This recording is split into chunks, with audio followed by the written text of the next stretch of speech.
Bases dropped on a new edition of Soccer Down Here. It's a Tuesday. We're taking your Tuesday thoughts on Twitter at Soccer Down Here, via email, soccerdownhere@gmail.com. Also on the Twitch pitch, twitch.tv/soccerdownhere. Lots of MLS stuff to get into. Paul Arriola could be returning for DC United on the weekend in their must-win game. He was injured in the middle of February, and this would be his first appearance of the season. DC United pulling out all the stops. A small update maybe on their coaching search. A team that we didn't think would be in the coaching search sweepstakes could be in Seattle. Paul Tenorio at The Athletic broke the news that Brian Schmetzer, out of contract at the end of the year, has not done a new deal yet, and he doesn't exactly sound too thrilled about the whole situation. I mean, maybe is that typical Schmetzer, or is he trying to send a message? I don't know. Greg Vanney's out of contract at the end of the year as well, but he has said that they've made good progress, and he expects the deal to get done. We'll see what happens. We got Champions League today as well, and you've got two big clubs that are a little desperate in Madrid, with Inter and Antonio Conte saying they're not going to be scared, and they go to Madrid, and Zinedine Zidane is feeling a little bit of heat himself. Both of them are without a win in 2 rounds of the Champions League. Both of them are in an unfamiliar spot. I think that desperation kicks in. That's going to be, I think, the most interesting game of the day. So we shall see what happens there. Where do you want to start, John? I'm trying to look at what's over your shoulder, and I figure the Schmetzer, because we actually have a comment from, I'm trying to think, it was Chris Ashley. So Chris Ashley has a Schmetzer question for you. Okay. He says it's, would Schmetzer be a candidate in Atlanta if he walked away from Seattle? I knew this was going to happen. I mean, who knows? Nobody's ever really considered it, because Brian Schmetzer's not like a random manager who has worked in a bunch of places and then went to Seattle and now he might go somewhere else. He is Seattle through and through. His family operated a soccer store in Seattle for decades. He was with the USL Sounders as a manager, was a long-time assistant. I mean, we're talking 2009 to 2016, then took over when Siggy Schmid was let go, led them to a title. He's won another one. He's gotten back to a final. He's done an amazing job. But this is not your typical first-division manager who bounces around. He's a Seattle guy. I don't expect him to leave Seattle, first off. I just don't think that's going to happen. If, for some reason, they don't get a deal done, which, I mean, look, this is what Brian Schmetzer said. He was asked on Friday in a phone interview, this is from Tenorio's article at The Athletic, if he would be back with the Sounders next season. Schmetzer's first line is, it would seem to me pretty obvious you would want to re-sign the best staff in the league. I would think that would be pretty obvious. Have there been talks? Yes. Have the talks gone slow? Are we close? You can certainly ask Garth, the general manager of the Sounders, Garth Lagerwey. You can certainly ask Garth those questions. I'm certainly hopeful that I will remain a Seattle Sounder, but I've not signed anything yet, and it's getting late in the year. Lagerwey said he wants Brian and his staff back. They're working on it. They're talking, et cetera, et cetera. He's going to want more money, which he should get. I mean, any questions, anything that people want to take a shot at Brian Schmetzer about tactically or anything, he's got 2 rings to put in your face to say, no, I don't really care what you have to say. And he's going to say the same about his salary. He should be paid among the best in the league because he's earned that. If he isn't, does he walk? I don't think he does. I think he pushes for as much money as possible, and I think he stays in Seattle. It's just such a unique situation. You know, I don't think he wants to coach anywhere else. Yeah. Would he be a candidate here? Yeah, he absolutely would be. He's got 2 MLS Cups. If he's on the market, you're going to talk to him. Is he a fit? I don't know. I mean, we've only seen him in Seattle. You know, Seattle, tactically, I don't think they blow you away. Like, they're not a very complicated, intricate team. But he's done a really good job managing them in big moments. I mean, you don't get to 2 MLS Cup finals, don't get to 3 and win 2 if you're not good in those moments. I think he's a great man manager. I think he gets a ton out of the players that he has. I think he can manage superstars like a Nicolas Lodero. I really think he is a top manager in this league. So if he's available, you're going to want to have a conversation with him. I just don't ever see him leaving Seattle. I really don't. No, I'm with you. I think that there are guys that you associate with their cities and their clubs, and I think that Schmetzer is that individual for a Seattle. So I would think that it's beyond. It's even beyond that, though. I mean, I just mentioned the very surface stuff. Like, he played for the NASL Sounders. Like, he coached them in USL. He's been in a, I mean, he's not just your average guy who put down roots in Seattle. He is Seattle soccer. Right. So I just don't see it. I think the fact that you're getting to this point is alarm bells in Seattle, but I can't think of a comparison. There's not one for this. There's just not one like this in American soccer. I don't think he leaves. If he doesn't work there, I don't think he coaches next year. Yeah, I mean, that would be what I would think. I was trying to think of other sports and other guys who would have been part of the team. You're growing up in the club, you grew up in the hometown, you're a part of the club, then you're not going anyplace else to do anything like that. Tommy Lasorda did not have a baseball shop in Los Angeles. No. I mean, he is the closest that comes to mind because of his Dodgers heritage, going back to the Brooklyn days. He wouldn't have went somewhere else. But, I mean, this is even more than that, in my opinion. So I don't think he goes anywhere else. I think they get a deal done. I would be curious to see how fast they get a deal done, because I think the Sounders front office is looking a little bad at the moment. Yeah. And maybe right, maybe wrong. We don't know. We don't know the situation behind the scenes, but the pressure is on them now to get a deal, and we'll just have to see how it gets done. Some questions from the Twitch pitch about Schmetzer. Let's see what we got here. Lots of good mornings. Good morning, everybody. Good morning, everybody. For hanging out. Please vote if you haven't already. Yes, I'll be doing that right after the show. Dr. D says, I don't think he fits here either, so where would he fit? Nowhere. Like, that's the thing, is I don't think there's anywhere he would fit, because he's a Seattle guy. I mean, with a little bit of a break in between, I mean, would he even want to move his family, Would he want to leave the place he has been for 40 years? Probably not. Yeah. Maybe. I don't know. Like, that's the thing. I can't even fathom it. He's got the success that anybody would want to talk to him, though. Anybody in this league would want to talk to him. And if he wanted to uproot his family and go do it, he would have plenty of offers. I just don't see it coming to that. I really, truly don't.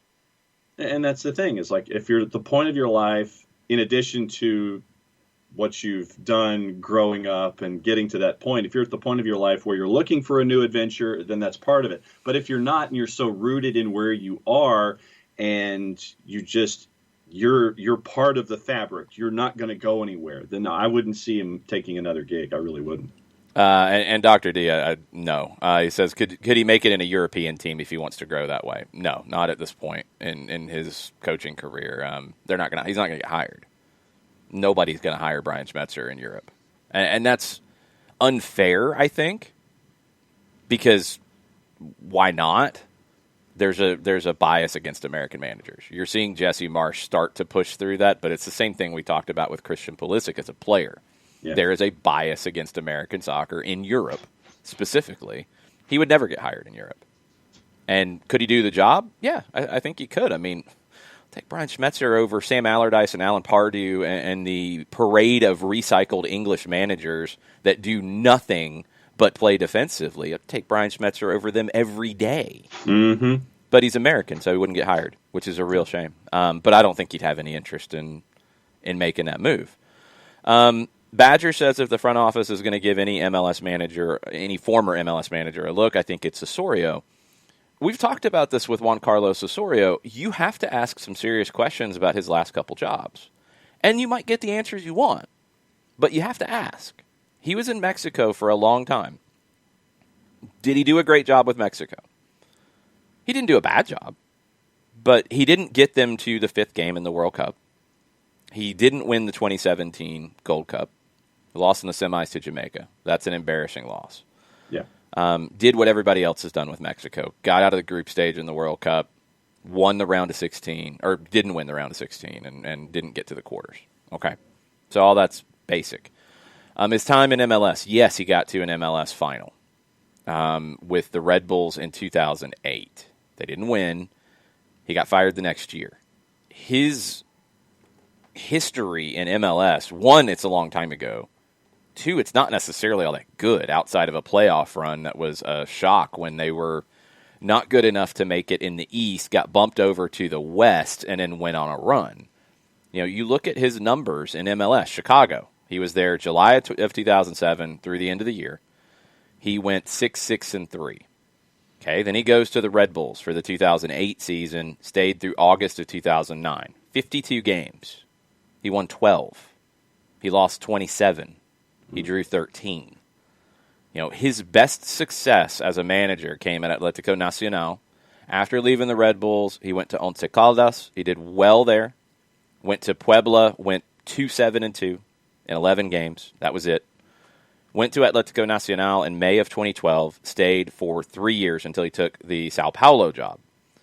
At Atlético Nacional in that run, 2012 to 2015, he won 3 Colombian titles, 2 cups, and 1 Super League, Super Cup, essentially. Went to Sao Paulo, made October, was 12-9-7, not bad in 28 games, not blowing you away. Went to Mexico, 31-10-9, which is about what you would expect with Mexico. And then Paraguay managed 1 game. He was there from September to February, so he left before the pandemic, so that didn't affect it. And then went to Atlético Nacional, and he went 19-10-17, and they're not a team in Colombia that is expected to do that. So that's where it stands. I don't think he is as drop everything as some have made it out to be. I think you have to ask the questions. What happened at Atlético Nacional this time around? What happened with Paraguay? Because that doesn't make any sense. And then what have you learned from MLS over 10 years ago? Does that experience is that even relevant at this point? Those are really important questions that need to be asked. So I'm not as sold on that. I think there's probably some better options. But again, do you have a conversation? Sure. You talk to a lot of people. You might talk about him to people. You might talk with him about those things. But those would be the questions when his name comes up. Schmetzer, if he's available, it's, do you really want to leave Seattle? Yeah. As Tenorio points out, and I think from the MLS perspective, this is going to be a big issue with this. You got the 2 teams that have been the most successful teams in the last decade, Seattle and Toronto, who have managers who are out of contract at the same time. They're going to be looking at one another as to who gets more money. So who's going to sign first? And then is the second one going to be able to get more money than the first one did? That little dance is going to be very, very interesting. Schmetzer, I don't see leaving Seattle. I see him signing a contract first. I think he's going to get as much as he can, sign the deal. He's good. Vanny, I could see leaving Toronto. I don't think he is as rooted in Toronto. I mean, he never opened a soccer shop up in Toronto that I know of. He didn't play for the Toronto Blizzard in the North American Soccer League. He did play for the LA Galaxy, though. And they have an opening. So, you think he's going to use that in the negotiations? Yes, and he absolutely should. Vanny is the one that I think would be more at risk of leaving. I think Schmetzer sets the market, signs a deal first. I think Vanny tries to play off of that, and we see if Toronto wants to pay up. Because Vanny will have options in a few different places, and that he's going to be able to use that leverage. And Greg Vanny could be somebody that if he is on the market, you absolutely want to talk to him because he's got a treble. And yes, it's the Canadian treble. It's still a treble. They can't play in the Open Cup, so you can't really take the Canadian Championship away from them. It is what it is. Welcome to Canada. They won it. They got to a final of the CONCACAF Champions League. They won MLS Cup. They won the Supporters Shield. They've had 3 finals in the 4 years. They've lost 2 of them. Seattle's won 2 of them. Toronto's won 1.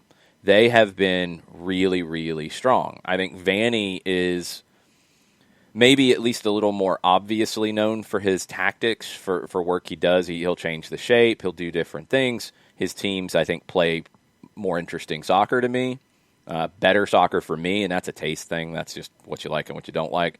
I like the way the Toronto teams played. I like how he's incorporated a player like Giovinco and now Pozuelo. I like this season how he's been able to get results without Bradley, without Altidore. I think this might be one of his best coaching performances. If he's on the market, you're 100% going to want to talk to Greg Vanny. And so is the LA Galaxy, and so is DC United, and so is anybody else who might be interested. And maybe he's a little younger.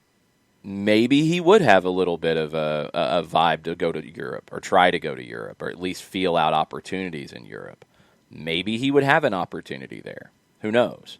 But he would be the one that I think is more likely to leave one of these big 2 teams. And he's going to have more of a pick of places to go, in my opinion, because I just don't see Schmetzer wanting to leave Seattle. Antonio is in this morning, and since we're discussing coaches, Antonio would love to get your thoughts on the coach search. Not much chatter on it, but would love to get your thoughts on a possible/realistic timeline from now to an announcement, considering if top candidates currently have a job. Well, there's no way to give you a realistic timeline, especially with that latter part, because if they have a job, they have a job. Yeah, you can't tamper. I mean, they have a job. It's not tampering. That's not the issue. It's just they're under contract somewhere and they're doing a job. Now, if they are in Argentina, for example, well, the Copa ends at the beginning of January. If they make it to one of the finals, either the secondary final, the consolation bracket essentially, or the champion final, they could go into mid-January. Okay. Could you, if it's somebody there who's under contract, could you say, we want to bring you in, we'll work with you, through meetings, through whatever, and then you join us after that season ends? That's a possibility. If you're in Europe, the season's going to keep going. So that's a whole different conversation. There's no way to tell you a timeline. There really isn't. This is what we know right now about Atlanta United's timeline in general. So you play Saturday, or you play Sunday, you play Columbus. If you win, you should have a match in the postseason. If you draw, you could. I actually learned that there is a crazy scenario that you can get through if you lose, and all kinds of madness happens. Nobody wants that to happen because Mike and I will not be able to handle it on the air. Yeah, no. That would be insane. So you have one more game. You could potentially have another game in a couple weeks. You do have a game in CONCACAF, and it will be December 15th or 16th. So I would assume that, let's say you don't get in, you might take a break during the international break and then come back and train and get ready for that. Could that roster, could that squad look a little different? Yeah, it could be younger. You could go in that route. You could say, you know what? This is a weird year in 2020. We get another month to work with these guys. Let's do it. Let's go. And let's go full bore and see what happens. We don't know that yet. So you know those things right now. Outside of that, we don't know when the next season starts. We don't know when training camp starts. We don't know what any of that looks like. So you can't base it off of the traditional MLS timeline and say you got to have somebody in place, by January 1st because you're going to have training camp open a couple weeks later. You can't do that because we don't think it's going to happen. They're saying April, they're saying maybe May. There's just no way to know. So I wish I could tell you a timeline. There's not one because we don't know when the next season starts, so there's no timeline. There just isn't. And I know that's annoying, and I know that frustrates people, but there's no timeline to give you at the moment. And the other thing, right now, where this has been a little confusing, and I don't get it, but it's just what it is. There's a lot of talk about, well, we have these preliminary lists in these other places. But that's the media bringing that out. That's Stephen Goff at the Washington Post reporting it. I think national folks have talked about candidates in Los Angeles. It's not the clubs saying it because they don't want to say that. Yeah. So why there's not a list here, I don't know. But the clubs never make that public. They're never going to tell you who they're talking to. It just won't. So I don't know. I think there's a lot of potential crossover on some of these.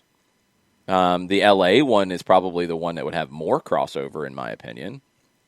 I think it's more of a somewhat, I guess, a broader search. DC hasn't gone as broad, at least publicly, that we know of so far, with what Stephen Goff has reported. He has mentioned that there's been some international candidates, but he hasn't had any names. But they've had a lot of domestic candidates. I don't think domestic candidates will be as plentiful on the Atlanta list. LA Galaxy list, maybe a little both.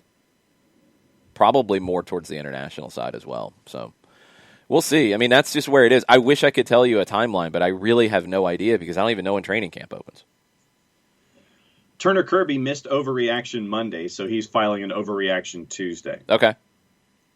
The win showed we aren't as bad as some in the fan base want to project. This year, we're a lower middle-of-the-pack team that's probably one player away from being more competitive for the first-round bye, regardless. I'm proud about how this team has fought this season. They've been thrown curveballs in every way, shape, and direction, and they still have found a way to put themselves in the situation they are today. I'm excited to see how this team performs going into 2021, especially with the extra CCL sessions, where they can hopefully establish some chemistry that the training schedule really hasn't allowed. Hope everyone in the SDH family votes and stays safe. Regardless of the result tonight, the real change starts with us and our ability to treat each other as humans and not objects of an ideology. The leader changes and we don't. We're still in the same situation we have been. The sun will rise Wednesday, and it's another chance to be the change you want to see in the world. It doesn't start from the top. It starts with each and every one of us. Okay, I'll get off my soapbox now. I was about to say, is Turner running for office? That was pretty good. In 2022, maybe? I guess. You'd have to file paperwork? Yeah, that was a good speech. And it's all true. Let's start being better to one another. How about that? Yeah. I mean, you look at where Atlanta could be just if they had picked up some of the points that they should have picked up, and they would not be battling for a playoff spot. They'd be battling to, at a minimum, host a play-in game, and I think you could make a reasonable suggestion that if you had maybe a little bit less injury issue and you had not thrown away some points that you did, you could be in that 6th spot competing with New England at a minimum. And that's not even taking everything away. So it is what it is. That has no effect on Sunday. It really doesn't. Like, none of the rest of it matters. You put the best team on the field Sunday. You have to get a result. You have to play the season that's in front of you. You've had to deal with injuries. You've had to deal with Pitty's transfer. You've had to deal with a pandemic. All that's there. It's real. It's had an effect. It's affected some teams more than others. These are all things that are real. But none of it really matters for 90 minutes on Sunday. You got to get a result. And if you do, you should get through. If you win, you should get through. And that's what's in front of you. You know, you wish you didn't have to do that, but you do. So you can't look back. You can't worry about it. You can look back and analyze everything later. You got to find a way through. That's just all that is there left at this point. Remember, Kefsi's volunteering today, so that's solved. We have a voting update from Daniel Hutchins in Oklahoma, by the way. Okay. It says he went to go vote in person, took an hour from the time he got out of his car to the time he got back into his car. I don't know if that's good or bad in Oklahoma. I've never done the be the first person in line thing. I've almost always, and a lot of it's down to jobs and situations and what have you, I've always been the mid-afternoon voter, which is almost always easy. So, I mean, even right now, I would assume it might be a little bit easier. I think a lot of people will go to try to do it before work so they don't have to do it after work because that line could be longer. I like to go in the middle, and I've always just planned my day to where if I'm in the office that day somewhere, then I'm taking a long lunch or whatever. So I will be heading over there probably after I eat some lunch after the show. That is the plan for me because I can literally walk. I mean, it's across the street and down 50 yards. So that's how it is. So we will see. I will tweet a voting update once I'm able to get over there and do it. Yeah, I voted a week ago yesterday, and waited 10 minutes in line, and it was easy to get in and easy to get out. Checked the polling place where I normally go, which literally is right next door to the subdivision. Walk up the road, peered out. Parking lot was pretty full, and we have it's good traffic so far early in the day, so that's always a good thing. Good stuff. Twitch Pitch burned talking about how U.S. managers are looked at in Europe. He says when they introduced Pellegrino Matarazzo to the Stuttgart media, they called him an Italian who was born in the USA. That's how it was written up in the Stuttgart local newspaper. There's no respect for American managers in Europe. Hence Bob Bradley and the way he was treated at John's club, Swansea.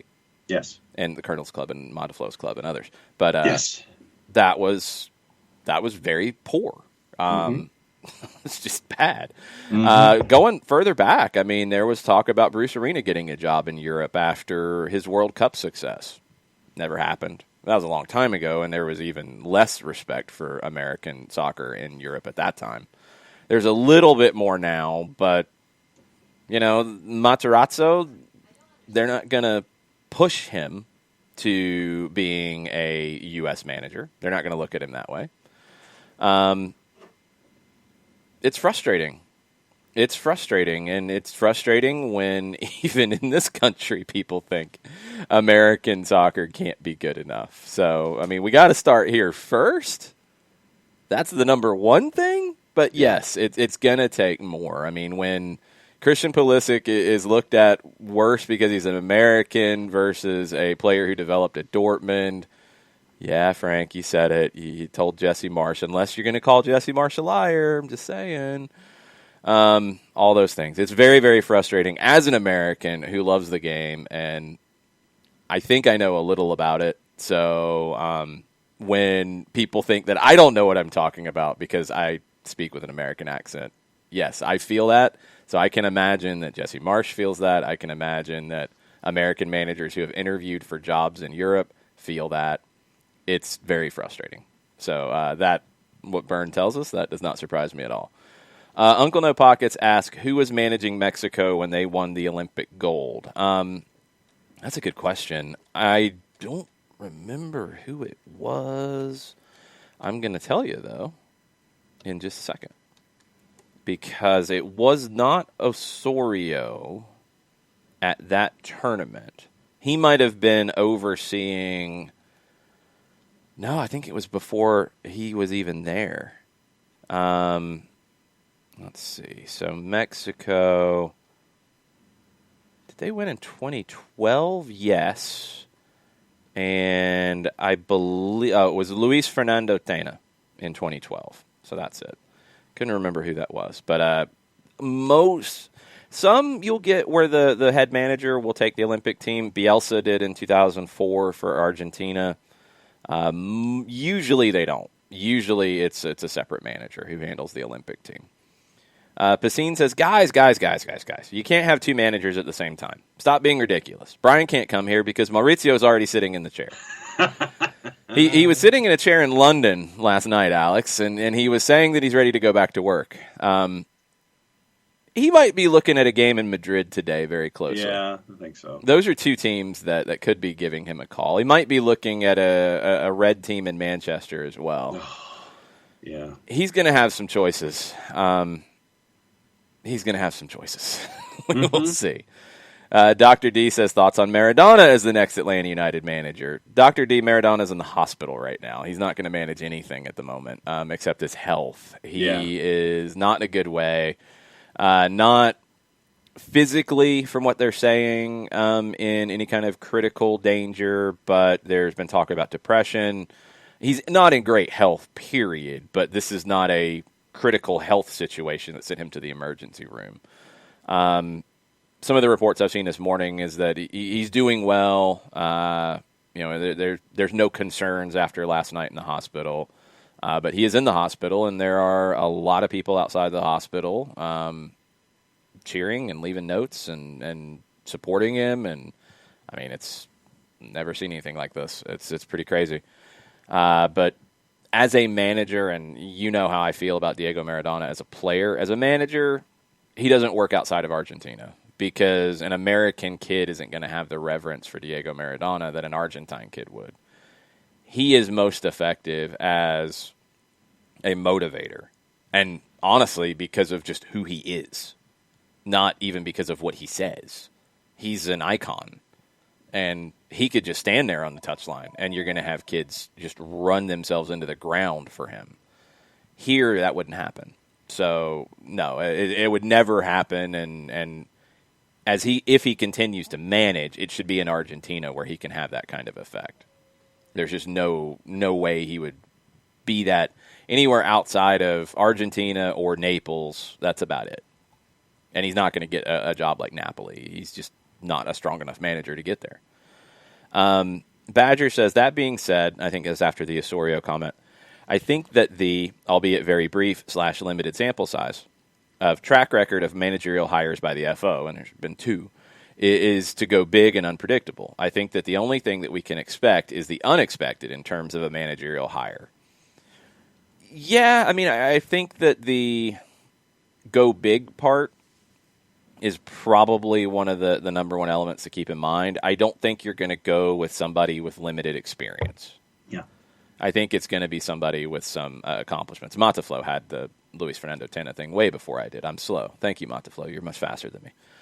I think it'll be somebody that maybe you don't know well, but if you follow the game, you've heard of. I don't expect it to be somebody that you don't know, that nobody knows. I'm not expecting that because of the last 2 hires, but it's only 2. So, I mean, is it really going in a different direction for number 3? I don't know. Burns says, why are American MLS coaches like Schmetzer, Arena, Vermes so successful in MLS and foreign coaches so unsuccessful? I can't understand that. It's baffling. MLS is so different. I think some of it is down to understanding the American player, which is going to be the bulk of your squad, and they're very different, mainly because of their backgrounds. You know, like you've got, and I remember having this conversation with Ricardo Montoya, Costa Rican, worked for us at Soccer in the Streets, assistant for Eric Winalda at the Silverbacks, managed the reserve team for a number of years, put a number of players into the professional ranks. Ricardo talked about how when he was coming up in Costa Rica and he was breaking through as a professional, and he played in Costa Rica, he played in Guatemala, he played in Mexico, you never questioned the manager, period. The manager told you to run 5 miles barefoot down the beach. You did because you expected that was what was going to make you a better player. No, and this isn't. I don't think this is a good thing. I see you looking at me, John. I want to make something clear. It's not a all that's the old days. That's great. It's here. Your kids, make it to the pro level, are oftentimes a little bit less now, but oftentimes college educated. Yeah, they're going to question everything. They come from a system where if their youth coach told them to run 5 miles barefoot down the beach, they would pack up and go play for another youth club and take half the team with them. Yeah. Instead of doing that. So your top players weren't pushed. A lot of times they're coddled because they know they have the power, because they can go and take their parents' money to another club. So the coach isn't going to say, go run 5 miles. Not going to do that. I'm not going to make him do that because then he might leave. I've got to give him everything he wants. Like, neither one, I mean, I don't think the other one of being overly harsh to your players is the right way either. Don't get me wrong. I want to make that abundantly clear here. But there is a different level of questioning coaching here from kids, and a different respect for coaches here from kids and from parents because of that, because of the system. And I think your Vermeeses, your Arenas, your Schmetzers understand that. I mean, all of them are not seen as warm and cuddly.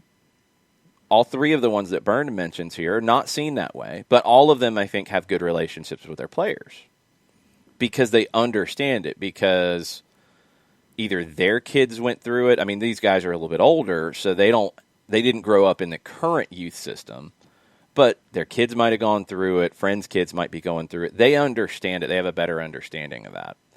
Whereas international coaches, because Ricardo went through this, he couldn't understand with the reserves, especially, which was a summer league team in PSL, why you had some college players, some good college players, come in and not want to put in the work, not want to grind, not want to work hard to get better. He couldn't understand it. And I'm like, they don't see themselves as pros, so it's a summer team for them. It's just playing in a summer league. It doesn't mean anything. They're not looking at it as a reserve team. So that was difficult for him to understand. He's coming from Costa Rica and Latin America, Central America.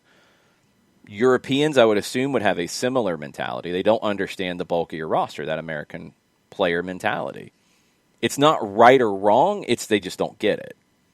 So that's where it is. It's a weird thing that there's nowhere else in the world that the youth setup is set up that way. There's nowhere else in the world that if, Lionel Messi, in Argentina, doesn't want to work hard, that he's going to find somewhere to go. Could he leave the club that he's at if he doesn't get along with the coach? Yeah, that happens. But it's not looked at the same way. Like, he's not going to be bouncing around from club to club and team to team and play for 5 or 6 different clubs at the youth level. The ones who do that are the ones who don't generally make it very far. So it's a different mentality. It's a different development setup. Now, as you were explaining it, I was going through the dichotomy of what I see in high school football, where in the smaller schools, the one school counties, smaller classifications, you have players who adore their coaches, love their coaches, will do the 5-mile run on the beach, no questions asked, because they think that coach says this, I'm going to be a better person. That's what they do. Then in the larger classifications, where you have all of these kids who are the 5 stars and the 4 stars who are going to the next level, sometimes you'll get those situations where those kids, you will be running what the coach is doing as opposed to what you're seeing in smaller classifications. That was the dichotomy that was going through my head when you were talking about that. Yeah, I mean, but it comes down to options. If you are in a smaller place, like, you're not going to transfer anywhere. There's nowhere to transfer. There's nowhere to go. Like, you don't have a choice, right? Well, you do, but it's up to the guidelines and whether or not you follow. No. It's not. If you're a kid whose parents have one car or maybe no cars, and you are in a single A South Georgia county, there might not be anywhere for you to go. Yeah, no, you're staying at home. That's what I'm saying, and yeah. That's how it goes with a lot of places around the world. Is you don't have 40 different teams you can play for like you do in Metro Atlanta if you're a youth soccer player. You got a few, but you also have limitations in how you get there. That's a massive factor, because I see this come up all the time. These clubs will scholarship a player. And that's great. That's good when a player needs help financially because you're charging $5,000 to play and they need help. Yeah, okay, that's good. Because I ran into this with kids from soccer in the streets. You're a kid in East Point. Club in Gwinnett likes you, wants you. Coach really likes you. How you get there? Mm-hmm. How you get there? Parents, work 2 jobs. There's no car available. There's nobody who can take you. You can't take Marta.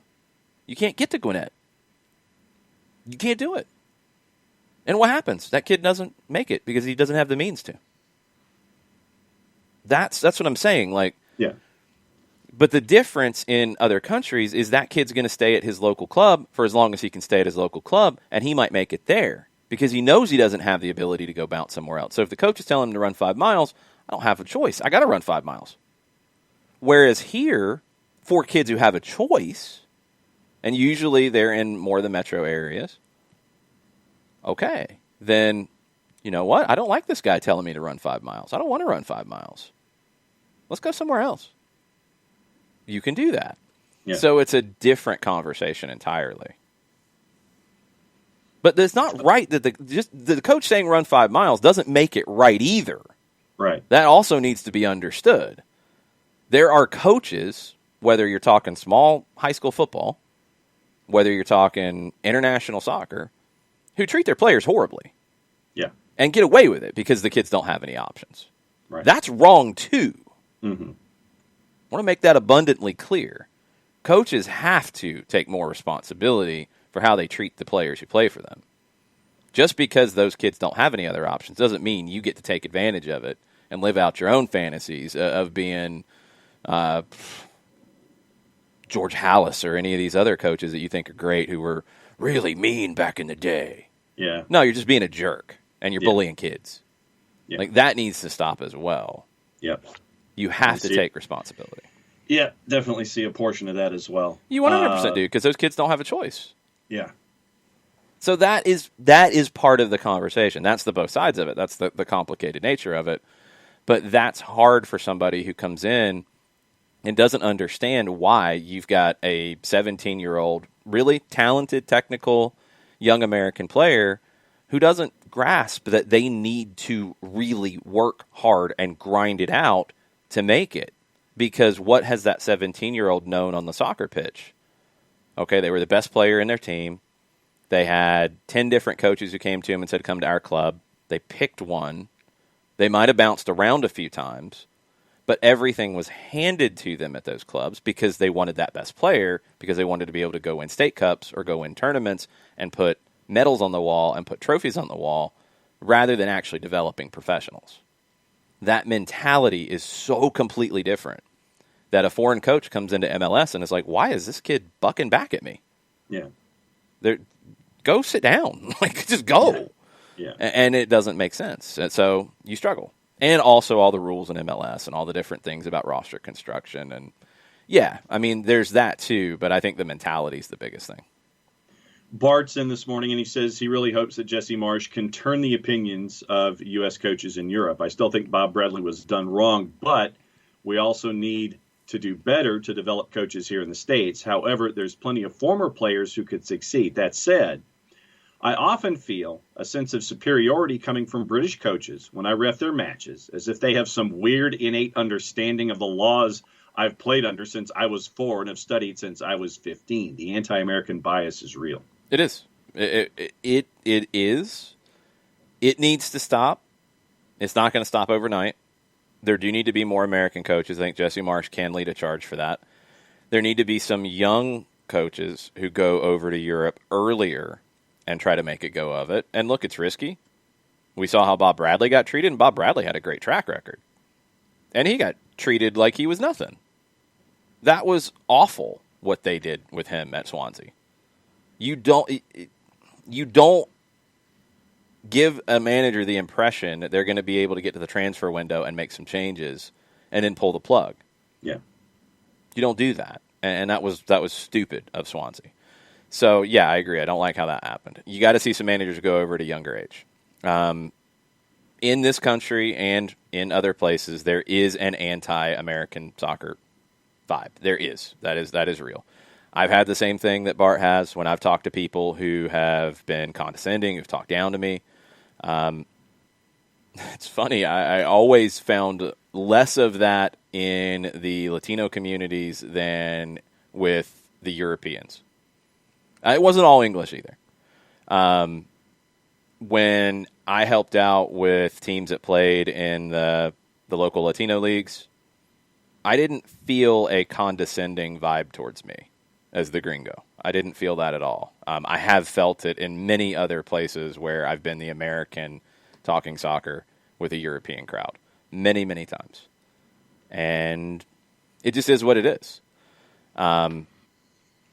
There are a lot of people who have made a career in this country with an accent as a coach. That is a real thing. And many of them have done a great job coaching. Maybe that's how they got their foot in the door. But they have done a great job coaching. There are some who maybe abuse that and take advantage of it. That happens everywhere. But yeah, it's got to change. The game's got to continue to improve. It's the things on the field that are going to change it. I mean, for your average person, they don't really care about MLS getting better and more competitive and the level going up. They're going to care about the U.S. doing well in World Cups, They're going to care about MLS teams winning CONCACAF Champions League and going to a Club World Cup and competing. That's what's going to change the vibe. More Americans going to play in Europe will help. More American coaches going to Europe will help. And South America. I don't know why that's a thing that doesn't get talked about. There's a lot of young players that I think would do better off going to South America than going to, a third division team in Sweden or Norway or Finland or Denmark. Go to Argentina. Go down there and play. I'd love to see more of that.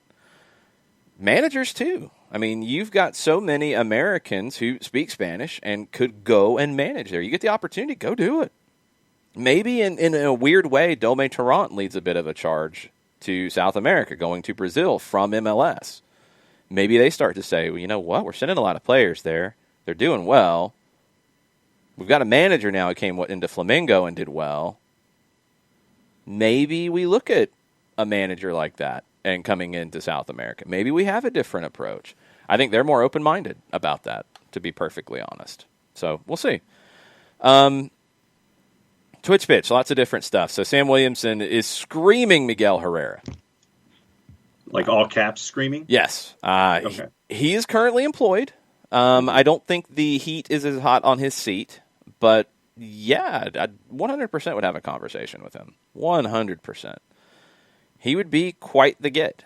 And I do think the LA Galaxy will also be wanting to have a conversation with him. He's one that crosses both sides with what those clubs look for in managers. So he's going to be in demand if he wants to leave. Don't know if he wants to leave Club America. Don't know about that. But he'll be in demand. He'll have his pick of jobs in MLS if he wants it. Ropes asked about the timeline. Do we hear before CONCACAF Champions League? It is possible. We do. I mean, it's definitely possible. But I just, without knowing what the timeline is for next season, it's hard to even guess. J-Dub asked, who's the most successful foreign coach in MLS history? I mean, it depends on how you want to judge it. If you want to go by just like overall wins, or if you want to go by trophies. Yeah, I was going to say that's two different conversations and ways to look at it. It can be. I mean, it's not necessarily that. And if you want to take Canada out of the mix, sorry, Canada, we're going to claim you in this conversation. You have teams in the league, so I think that's fair. The most successful in terms of wins is Steve Nicol. And Steve Nicol got to MLS Cup many times with the New England Revolution. I'd have no problem saying that he's the most successful foreign manager in the league. I think that's fair. I mean, Thomas Rongen, going back to the early days of the league, he's got an MLS Cup. He's got 2 Supporter Shields. He's got a Coach of the Year. He also played in the NASL in the 70s and stayed. So, would you consider him a foreign coach like Steve Nicol, who came over not too long before he took the New England job? I look at it a little different, and that's what makes it a hard conversation to answer. Tata Martino's got an MLS Cup, but he was only here for 2 years. I'd say Steve Nicol. I would. I don't think there's anybody else. I mean, postseason wins, it's all Americans in the top 5. It's Bruce Arena, it's Siki Schmidt, it's Dominic Kinnear, it's Bob Bradley, it's Brian Schmetzer. So, Steve Nicol? Okay. That's my pick. No, I'm down there with you. I mean, it's for me, like I said, I would have been looking at it in 2 different conversations when it comes to, it's like, do you look at it for trophies? Do you look at it for wins? I'm looking at it for both. Yeah. No, then who? Okay, if you're going to look at it in 2 different conversations, who are your 2 answers? That's what I'm saying. I was agreeing with you with Nicol, but I'm saying that when it was presented, you could have taken that question 2 separate ways. Okay. Nicol didn't win MLS Cup, but he got there a bunch of times. He's got the most wins. He's the guy. I don't think there's anybody else.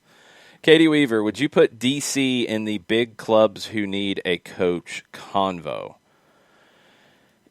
I want to.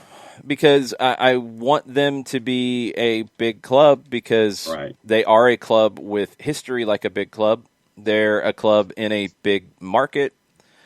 They are what should be a big club. I don't know if they're looking at this hire like a big club would, but it's hard to know because all we've heard so far has been more the domestic side. Yesterday, Stephen Goff tweeted that Columbus Crew assistant Ezra Hendrickson interviewed with DC yesterday for the head coaching job. 3 different people told Goff that. Among about 20 candidates on the initial list, Hendrickson's highly regarded, expected to be among 4 to 6 finalists. They have their final decision set for December. We've heard that they have had conversations with Jill Ellis, but I don't know if you could call it an interview. I'm trying to remember who else that they've even been talked about with. So we've heard about an interview. We've heard about informal conversations. Chad Ashton is in the mix. It sounds like he's being considered. Jason Kreis, Chris Armas, Steve Cherundolo has been mentioned. It sounds like John Harkes was interested but hasn't moved forward with DC's side of it. Right. Richie Williams, an assistant with New England, been an assistant with Bruce Arena for a long time, was an assistant at DC, was an assistant with the Red Bulls, longtime player for DC. It sounds like he could be in the mix. Those are not big club candidates. And it's not a knock on those guys, but when you're thinking big club, when Osorio's name pops up, his name starts to get thrown around. Miguel Herrera's name starts to get thrown around. It's just a different conversation. So we'll see. Now, Robbie Keane going to LA Galaxy, does that make them not a big club? I don't know about that one because he's got the playing history there, and he's got the international pedigree. I think it's different. Richie Williams is a legend at DC United, and he played there for a long time. But Richie Williams and Robbie Keane are 2 different levels of former player in the way that they're perceived. So LA Galaxy are in the big club convo. Atlanta's in the big club convo. I don't know if DC is, because I don't know if they're a big club right now. I just don't know. Ricky Ricardo with the public service announcement. Okay. The USMNT is going to announce their November roster at the top of the hour. Okay. Well, we will get into that when it comes. So 6 minutes. Rope said, why does LAFC get a 1 game in the CONCACAF Champions League restart and everybody else has to play the aggregate? Because LAFC didn't play their first game. CONCACAF's doing the same thing UEFA did in this regard. They're not throwing games out that already happened. So if it already started, you have to play the second game. If it didn't start, then you can just do it as a 1 game. There's no point in making them play twice and adding an extra 3-4 days to the bubble scenario that they're doing to play twice in that. You can just do it in 1 game. So because they didn't play because they were on the Thursday of that week, and they didn't play because everything had already broken by that point, it's only going to be 1 game. Jason Nick says, will Atlanta get a coach before Santa Claus flies? Huh. We're going to take the over-under on that. I think they do. I think they do before Santa Claus flies. Okay. Rich Ransom is in this morning, and he says he's just now reading about the rumors of RSL moving to Vegas. Makes sense, but I don't think it'll happen, or maybe. That would be news. I went back and checked on it. The RSL Soapbox had a one-liner where it says, last night RSL commentator Brian Dunseth brought up a point that has us all in a bit of a tizzy. There's a non-zero possibility that RSL could have suitors from Las Vegas.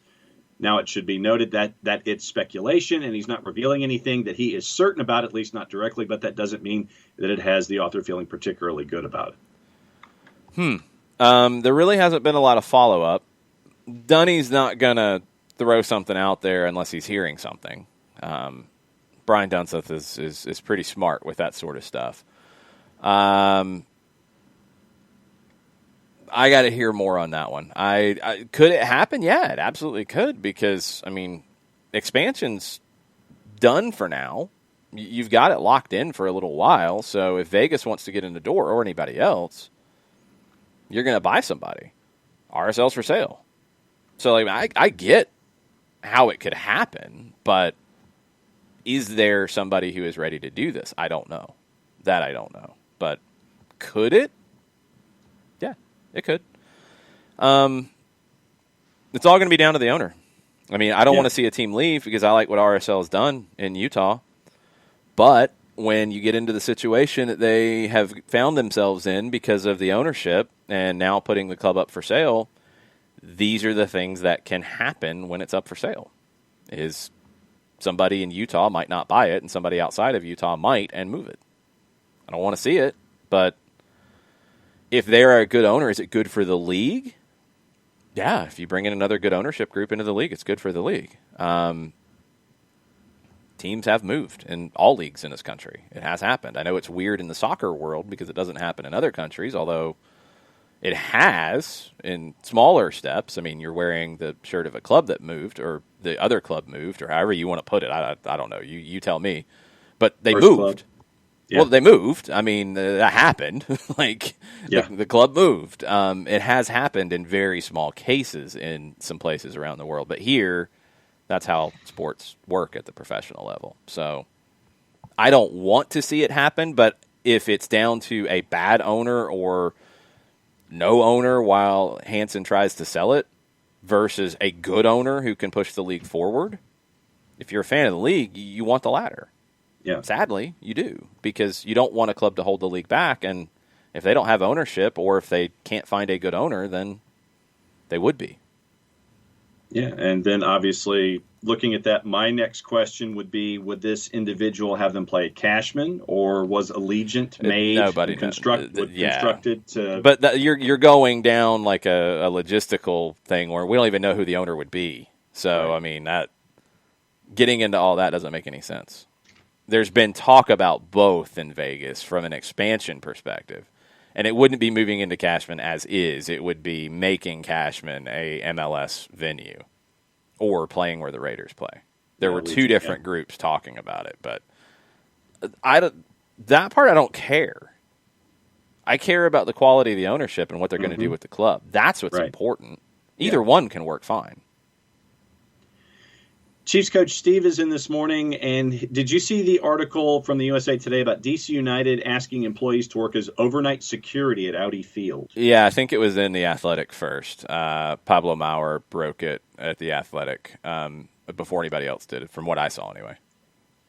And the article from the USA Today from Scott Gleason, DC United asked employees to work overnight security without compensation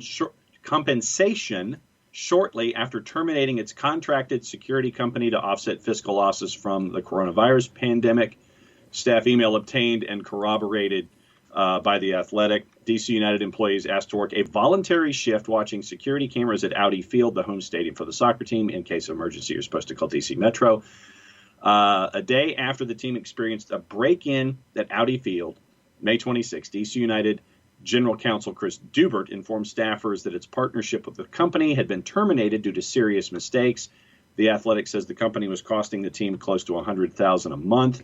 Dubert wrote to staff members in an email, consequently, we need to begin staffing security during the night and overnight, and we are asking our employees to volunteer for a shift. We know everyone is working hard to continue to push DC United forward during these challenging times, but we also know that nearly everyone is working in at least somewhat of a reduced capacity, some likely more than others.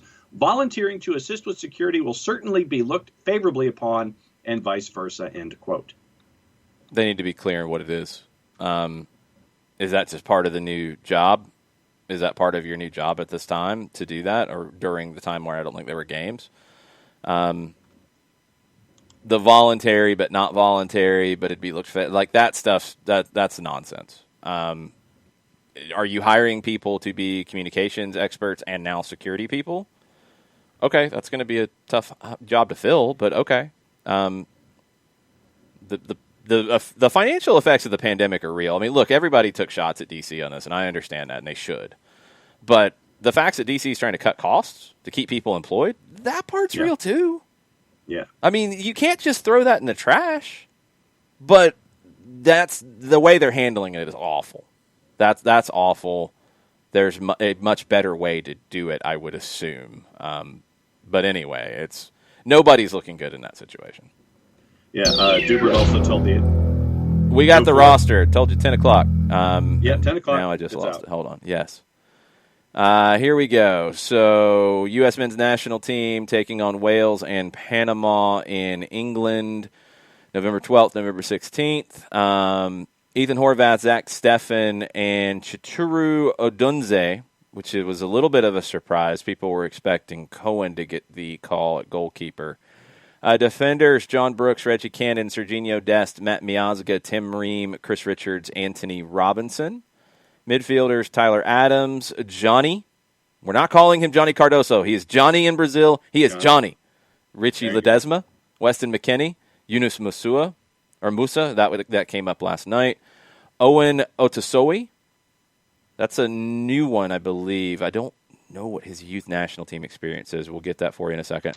Forwards, Conrad, who also wants to go by Conrad, formerly Conrad de la Fuente. I think we're still going to call him Conrad de la Fuente here, but in Brazil they're calling him a Conrad. We need some consistency, U.S. soccer. Nicholas Giacchini, Uli Yanez, Christian Pulisic, who will probably not be part of it, Gio Reyna, Josh Sargent, Sebastian Soto, and Tim Weah. Sebastian Soto being part of it is a very, very good thing. Yes. So that is your 24-player roster. It is reporting to Cardiff on November 8th, playing Wales in Swansea on the 12th. Then, not going to England. That changed with the Australia dropout. Playing Panama in Austria on November 16th. Both games are 2:45 kicks. FS1, Unimas, and Tude NA have them. You got average age of the roster, 21 years, 300 days. You've got 9 players who are playing in the UEFA Champions League. 10 players seeking their first cap with the senior national team.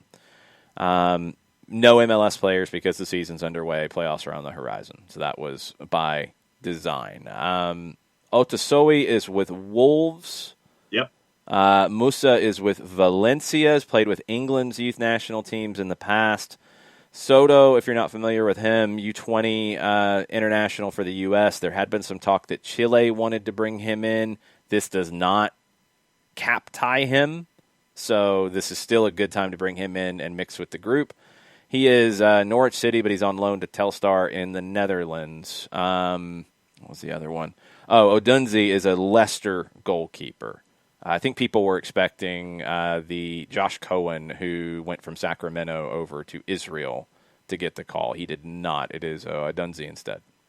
All right, here's your Otasowie CV. Born in New York City, 2001, was in the Mass Elite Academy to 2017, has been with Wolves since 2017. One appearance in Europe for the senior roster. It was in Europe against Besiktas back in December. And so he's progressed through their youth academy, and the senior debut was in that Europa League match for Besiktas. No appearances in England for Otasowie. So just that one appearance and 3 appearances for the U18s for the United States in 2018. Yeah, Otasowie's been on the bench for Wolves' last 2 matches. Conrad de la Fuente has been on the subs bench in his last 3 matches for Barcelona. Odunze was goalkeeper for 2 of 3 matches at the U17 World Cup last year, the team that George Bello was on. Second season, the player development setup at Leicester. Soto, first U.S. men's national team camp on the senior side, 5 goals in 6 matches for Telstar, 4 goals at the U20 World Cup. He is the one to watch for me. I would play him, and I would do everything possible to make him comfortable. And he's critical. He could be the number 9 for the U.S. men's national team, in my opinion. He really, really could. I know Josh Sargent's there. I know others are there. Soto could be the guy. I'm looking forward to it. I like to see guys get their opportunities for their first appearances. I'm looking forward to seeing all of the new names and seeing how they're a part of this whole thing. Yeah, a couple others in Twitch Pitch. We'll get caught up on everything. So if you have questions on the roster, go ahead and throw them in because I see I'm way behind. Y'all are wild. I love it. Johnny is the first player in 24 years to earn a U.S. men's national team call-up while playing for a club outside of CONCACAF or UEFA. The last player to do it was Kobe Jones. Got a call-up to the 96 Gold Cup, which was before the MLS season started. The Gold Cup was in February that year. He was playing with Vasco da Gama in Brazil. Chris Richards has played in 2 matches for Bayern. Started against Hertha, got an assist. Richie Ledesma got an assist for PSV on Sunday in their win Musa scored his first pro goal over the weekend for Valencia, a 70-yard run before tallying the opener in Valencia's 2-2 draw on Sunday. He had represented England at U15, 16, 17, and 18 levels, and we know what Gio Reyna has been doing for Dortmund. Boa Vista, where Reggie Cannon is, he's played every minute of their 6 league matches since joining. He went the 90 in Boa Vista's big win over Benfica 3-0, where Albert Ellis scored in that one. So Reggie Cannon doing very, very well. Miazga has played in each of the last 3 games since joining Anderlecht on loan. So you've got guys who are playing. You've got some young guys who haven't had time with the national team yet. This is going to be a fun group to watch. So we'll see how they do in these 2 games against Wales and against Panama. Wales, by the way, will not have Ryan Giggs on the touchline in charge of this camp for them. He's in a little bit of legal trouble. Yeah. Rob Harris, Ryan Giggs will not manage Wales against the U.S., Ireland, and Finland this month following his arrest or be involved with the team. Robert Page, with Ryan's support, will take charge, supported by Albert Stuvenberg. Ryan Giggs was police were called to his $1 million plus mansion because of an argument that he was having with his girlfriend. I don't think they're married. I think it's a girlfriend still over the last couple of years. And so he denies the allegations after an assault arrest. And so that's where he is. That's being currently looked at. Arrested on suspicion of assaulting his girlfriend. His representatives deny allegations of assault made against him. He's cooperating with police. Arrested on suspicion of Section 47 assault and Section 39 common assault, and bailed pending further inquiries. So arrested on suspicion of assaulting his girlfriend. Oh, he's denied it through spokespeople, lawyer, what have you. Yeah. That's where things stand at the moment. Cooperating with the police will continue to assist them with their ongoing investigation, a statement released on behalf of Giggs said. The statement by local police said a woman in her 30s sustained minor injuries but did not require any treatment, end quote. Get to the bottom of it, and then not good for Wales, not good for Ryan Giggs. Nope. Okay, we got a little bit more of these. Breaking from Doug Robertson at the Atlanta Journal-Constitution, CONCACAF will... Oh, man, it bumped me out of my login. Give me my login. Come on, I am a subscriber. CONCACAF is allowing teams to submit a new 35-player roster for the CONCACAF Champions League no later than 30 days prior to their upcoming match. As long as the players registered by the club didn't compete in the competition for another club, which is typical. That's being tournament tied. From the 35, you submit a 23-player roster no later than 44 hours before a match, which it's a different process than a league game. But that means Jurgen Damm, Eric Lopez, Eric Cubo Torres, Marcelino Moreno can be added to that team. It also means that Jackson Conway or whoever else from the twos could be added to that team as well if you want to go down that road. Joseph Martinez is already on that roster. This is not part of MLS, so he could play in that if he is healthy. Those are the things we know so far. I don't expect Joseph to play in that. It just depends on where he is physically. We haven't had an update, so I don't know.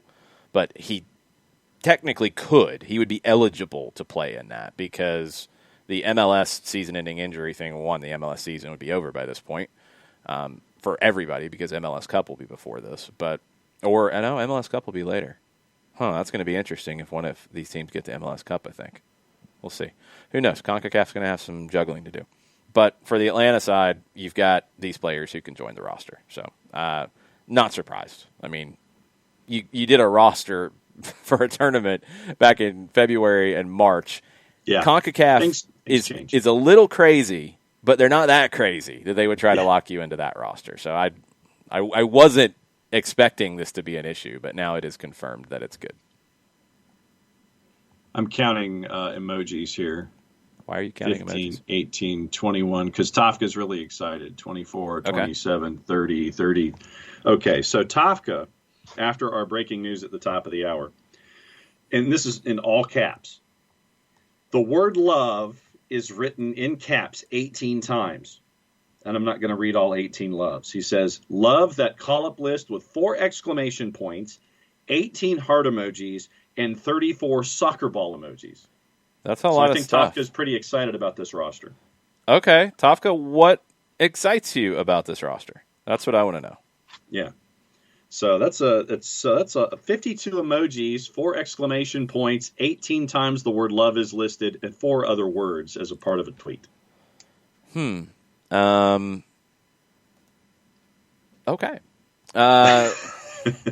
Tell us why, Tofka, yes. please. All right, we're going to do a little bit of investigation here as best we can. So investigation down here? Yes, John, investigation down here. Jurgen Damm and Tigres, did he factor into anything with Tigres in the CONCACAF Champions League? I'm not going to go all the way down the rabbit hole, but I do not appear to see him being in the bench for a Tigres match during CONCACAF. It looks like his last appearance for Tigres was on February 1st. He might not have been named to their CONCACAF roster. Clayton Paul says it does show Meza. Meza wasn't with Tigres. Yeah, that it's a different Meza. It's got to be a different Meza, Clayton. I don't believe he was part of anything. He played in, again, a league match, February 2nd. And I think he was already out of the group before CONCACAF started. So we'll double-check all that, but I don't think he is going to be tournament tied. Let's see. We're getting links. People are investigating for us. This is all good. There you go. Tigres in their roster that is on the CONCACAF website, which is it is Francisco Meza, by the way. Jurgen Damm was not included in that, so he should be fine. I do think that it comes down to actually appearing as well, not just being on the roster. But he's not on the roster, so he didn't appear. So you're good. You're good. No worries, Clayton. No worries, everybody. Thanks for that 3TH. Appreciate it. Yes. Okay, so we have a U.S. roster. We've got CONCACAF stuff. We've got all kinds of different things at the moment. Where do you want to go? Champions League. Okay, let's go to Champions League. In Champions League, this is what we know today with stuff going on. So Ajax has had COVID outbreaks, COVID issues, COVID things. Dusan Tadic was one who people thought was not going to be able to play. Tadic was not on the plane to Denmark with the rest of the squad. It was feared that the captain of the team had contracted COVID-19. He says that's not the case. He said, I don't have corona. I have antibodies. I'm fine. That's what he told to Sport Club. Some reports out of Denmark this morning have Tadic as being cleared to play. He's good to play. So we'll keep an eye on Ajax's roster. If you're looking at juice boxes, you're going to be looking at some of these things because there's some weird ones going on. What are the Ajax numbers at the moment? Ajax has actually increased from soccer over their numbers. Right now, Ajax is at minus 125. Okay. Midtjylland is at plus 310, and your draw is basically a plus 320. Still feeling really good about Ajax, even if they are missing a few folks. Yeah, still liking Ajax here. Okay, so Inter and Real Madrid. This, I think, is the big game of the day because I think it's a desperation kind of game. Conte said in media availability yesterday, we didn't come here to stay in a corner like a boxer taking punches and hoping to maybe throw just one to knock out his rival. We want to face them with the right attention and staying humble without any reverential fear. Real Madrid is in the same boat that Milan is. Neither one have got a win in the group, and actually Inter's in third and Real Madrid's in fourth. If Madrid doesn't get a win here, it could not be good. Zinedine Zidane, it's a final, and we are going to approach it like that. 3 important points will be up for grabs, and we're going to try to get them. That will be an intense game, in my opinion. I'm looking forward to that one. Updates on a match Wednesday, PSG, no Mbappe, no Neymar, no Icardi, no Verratti, no Draxler. Oof. That's a lot. And that number, shockingly, I know, has flipped. Yeah, that's a whole lot. One other thing on the UEFA front before we come back into Champions League. Les Parisiens in France, Emmett Malone is reporting that the whole Euro 2020 thing where they're going to play it all over the place, UEFA could abandon that now and do it in one country, which would be easier from a safety perspective. Hopefully next summer we're not having some of the same safety issues. They're looking at Russia as the early favorite to host Euro 2020 in 2021 and changing the format and all of that. And, yeah, welcome to 2021 now in terms of chaos. What else is on the Champions League front for you? In looking at the juice box numbers, I know how we look at road trips to Russia and or Ukraine, and I think that since those are the early matches, I think that those could present some trouble for Atletico Madrid and for Borussia Mönchengladbach. I really do. I mean, last night I said that I thought that Shakhtar could get a draw against Mönchengladbach, considering what happened last time they were in Kiev. They had a home match in Kiev. Mm-hmm. Right now, the draw is at a plus 285. Shakhtar to wins at a plus 235. Borussia Mönchengladbach's a plus 110. And I don't know about Lokomotiv Moscow getting a win, but I think that they could cause some problems for Atleti. Plus 350 for Lokomotiv for the draw and a minus 240 now. That has increased for Atletico Madrid on the road. I've got Shakhtar to win, and I've got Lokomotiv Moscow to draw. Those are the wild ones I've got in the early games, because I feel like those games always do get a little weird. Another note for tomorrow, Andrea Pirlo spoke to the media and confirmed that Giorgio Chiellini will be involved in the match tomorrow against Ferencváros, and Paulo Dybala might be rested for the Serie A match on Sunday. So keep an eye on that one. What jumps out at you about the 3 o'clock games? Well, I'm going to dig up the AP article since we were talking about it this morning. But the notation by Jurgen Klopp about wanting to see what Atalanta has, and right now Liverpool's at a plus 114. Atalanta is a plus 215 to win, and your draw's a plus 305. So, has Atalanta, are they still on fumes right now? Does Liverpool get one, maybe two, and get the win on the road? Manchester City, massive favorite. That one's even gone up even further for Olympiacos. The number's gone down for Manchester City, if this makes any sense. Manchester City a minus 455 to win, but the number for Olympiacos to win has even increased to 1265. Yeah. No. And the draw is basically a plus 600. Burns says, I think the Russian team that surprised everybody was Lokomotiv Moscow. They were very strong against Bayern and Salzburg. It's always tough to play in Russia. Long trip plus the cold. Right. I'm still going draw there. I can't go win there with that one. I have a little more belief in Shakhtar. But, man, now Burns got me thinking about my juice boxes. Okay. I'm still going to go draw. Still going to go draw. Yeah.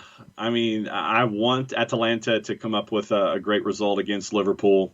I just think that they're out of gas. Porto, I think, should handle their business. Ajax, I still think they should handle theirs, no matter how many folks got on the plane. Looking forward to seeing Real Madrid and Inter. I will not be Galazzoing the 3 o'clocks, or at least I will not on the main device. I'll probably have Galazzo on a second device, watching Real Madrid and Inter on the large television. And Bayern Munich now is a minus 270 at 3 o'clock going up against Salzburg, who's now a plus 650 to win at home. I think I'm probably going to do the same with the games today. I think I'm going to have Golasso on one, and I'll have Inter and Madrid on the other. I want to keep an eye on that one because they might fight. That could be a good, intense game with a lot of stuff that might not make the Golasso show, but might be worth watching. So I'm looking forward to that. A couple other European notes. Darren Bent, former Premier League striker. Did he ever play for Maurizio Pochettino? I don't know if he did or not. I want to say he did, but I don't have that confirmed. John will pound away on the keyboard and find out. The Daily Mirror is saying that Darren Bent has revealed he does not buy into the hype surrounding Mauricio Pochettino. He thinks Mikel Arteta and Brendan Rodgers are better managers than Pochettino. Bent spoke to TalkSport, and he said that Manchester United would not improve under Pochettino. He said he didn't think he was a world-class manager.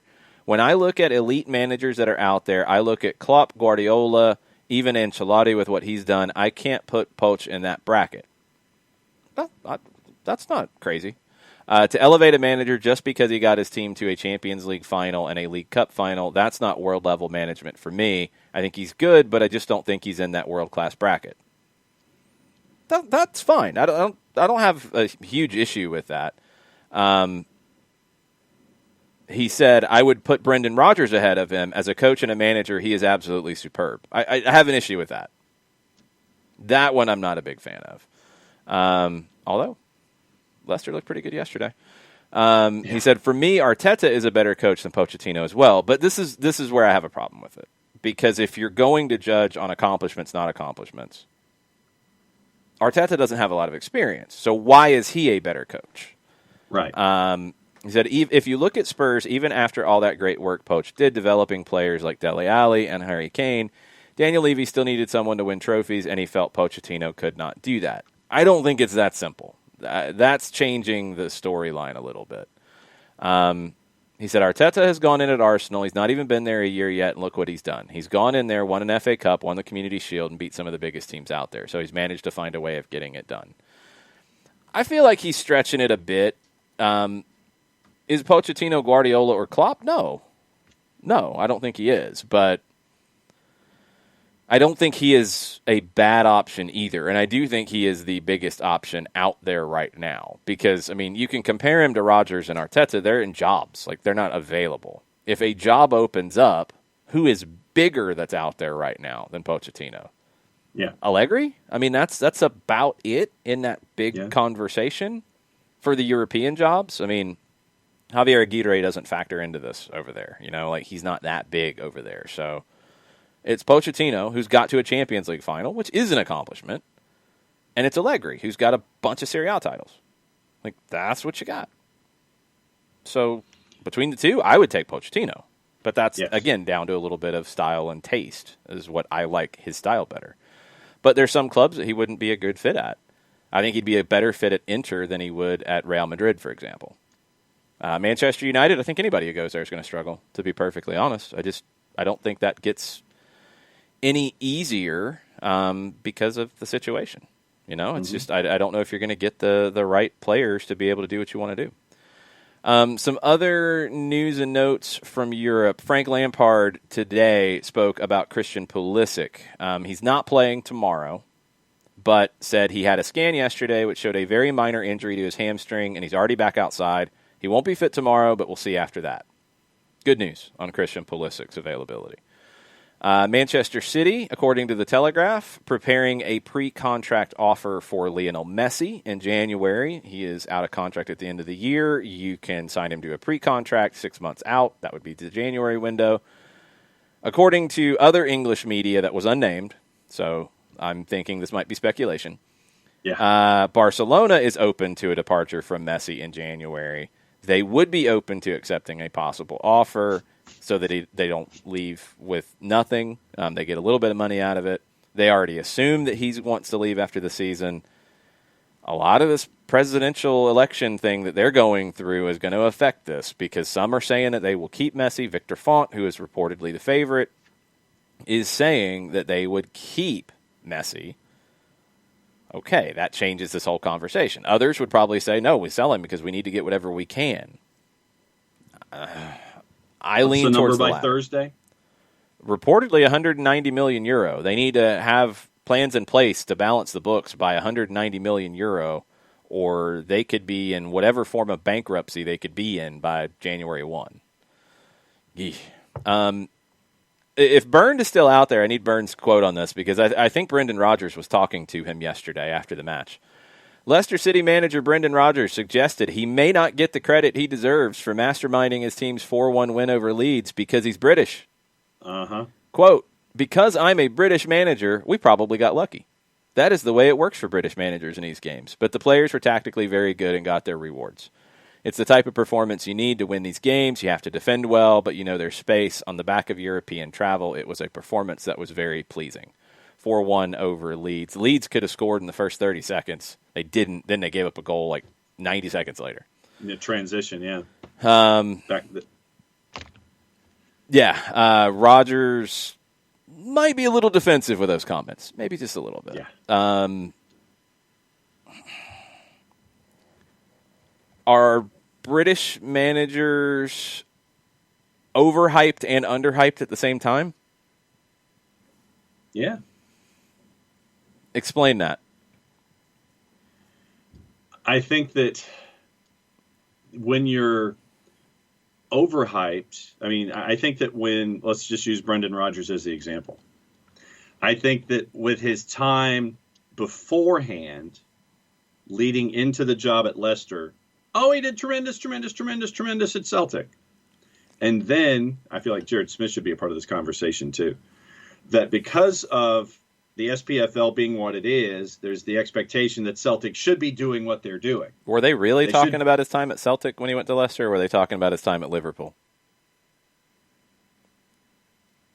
I would think that there was some recency attached to his time at Liverpool. Maybe they were. I don't know. I think they were looking about his time at Liverpool more than Celtic. But, it's like, okay, so he wins all these things at Celtic. And so, okay, so, hey, he's a winning coach. He's won all these championships, blah, blah, blah. And then you bring him into Leicester.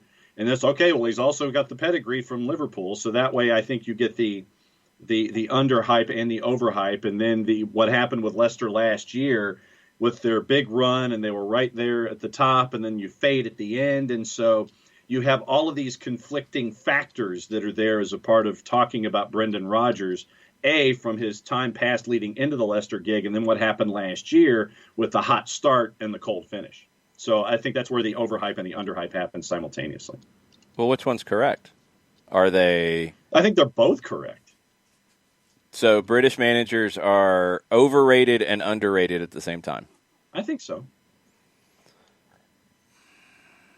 I think it depends on who you're talking to. I don't think it's at the same time from the same people. I think Jason Nix nails it in the Twitch pitch. He says they feel put upon. I've heard that before from English managers in the EPL. If you have an accent, you're automatically a better manager. Just like we talked about here, if you have an accent, you know the game better, and you would be a better coach. If you're a youth coach, if you have an accent, you're a better coach, allegedly. Right. Which, last time I checked, your accent doesn't make you a better coach. Maybe there it's the same thing that American managers feel here. But when you look at, okay, what's the top of the table right now? Brendan Rodgers is the top one of the British managers. Of the British managers. Jurgen Klopp is in first place with Liverpool. Right. And Klopp gets a lot of praise and a lot of respect, as he should. Who's next? Okay. All right. So looking at the table, Jurgen Klopp, Brendan Rodgers, Jose Mourinho, Carlo Ancelotti, Ralph Hasenhüttl, good manager too.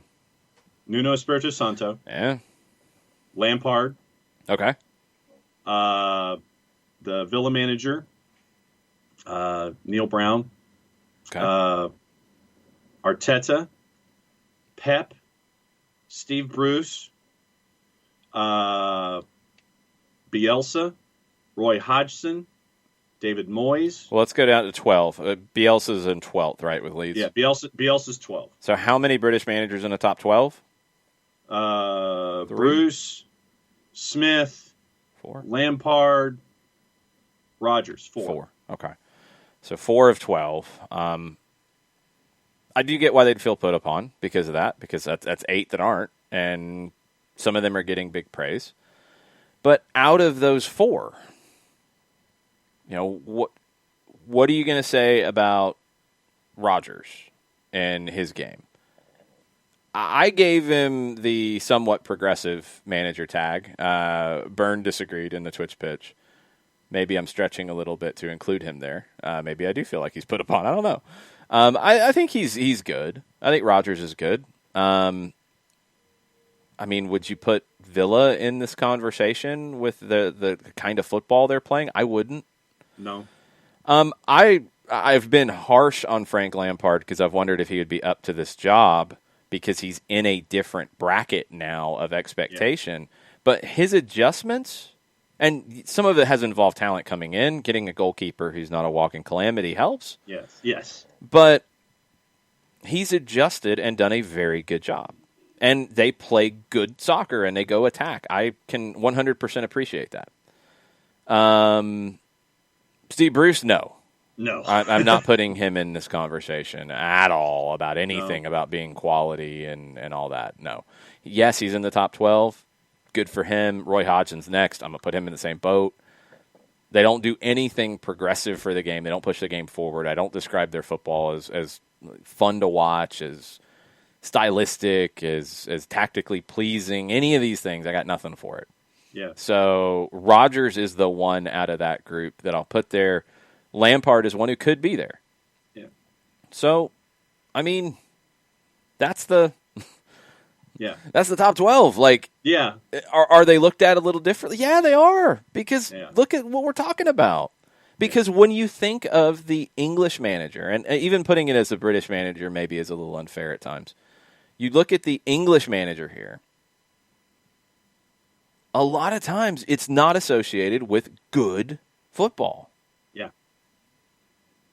And is that unfair for some? Yes, it 100% is. Mm-hmm. And Rodgers would be one that it's unfair for, in my opinion. But are the overwhelming numbers pointing in that direction? Yeah, they are. It needs to be better. The ones who come through that are pushing things in a different direction, that are good coaches and good managers and good developers of talent, they need to keep being pushed up the ladder. What are you pointing at? I'm taking stock real quick of everybody below 12 who's British. Okay. All right. And so here's below 12. All right, so here's your full stock, and half of the managers in the league are British. Rodgers, Lampard, Dean Smith, Steve Bruce, Roy Hodgson, David Moyes, Graham Potter at Brighton, Scott Parker at Fulham, Chris Wilder at Sheffield United, and Sean Dyche at Burnley. Okay. Which of those would you say try to play good football? Try to play good football? That's what we'll put as the giving them credit situation. Rodgers and Lampard. You don't think Dyche has tried to play good football? I would put him in a different category. What Dyche has done, and I give Sean Dyche all the credit in the world because of the limited resources that he has been given traditionally with his time leading Burnley. It has been defense first and trying to have a scorer up top that can help you, whether it's a Chris Wood or a Jeff Hendrick or whatever, to help you. And I think that not having those guys, especially with the last transfer window and not getting any help at the end of the Premier League season this year, has hurt him tremendously. He doesn't have that offensive help that's there. I think he's a tremendous defensive coach and can work within the construct that he's been given. This year, he just has zero offense, and you have a defense that's given up 2 goals a game. And so everything this season is not typical to what we're used to seeing with Sean Dyche. Yeah, I want to give him more credit. I think it's a little bit of the situation he's in as to how things look for him. Question from Jason Nix. What's happened to Chris Wilder in Sheffield United? First and foremost, Aaron Ramsdale's not Dean Henderson. I think that when you bring in a goalie from Bournemouth instead of having one that you brought in on loan from Manchester United who is chasing after the top spot between the sticks, I think that that's a big difference. And also the goals that you were getting last year, once again, they're not there. To give you an idea, and this is me doing math quickly, Burnley and Sheffield United have scored as many goals together as West Brom has on their own this year. That's teams 18, 19, and 20. That is no offense from Sheffield United this year, although, and they've only given up 10 as opposed to 7. But my biggest thing, Aaron Ramsdale in net as opposed to Dean Henderson. That to me is the number one thing. Okay.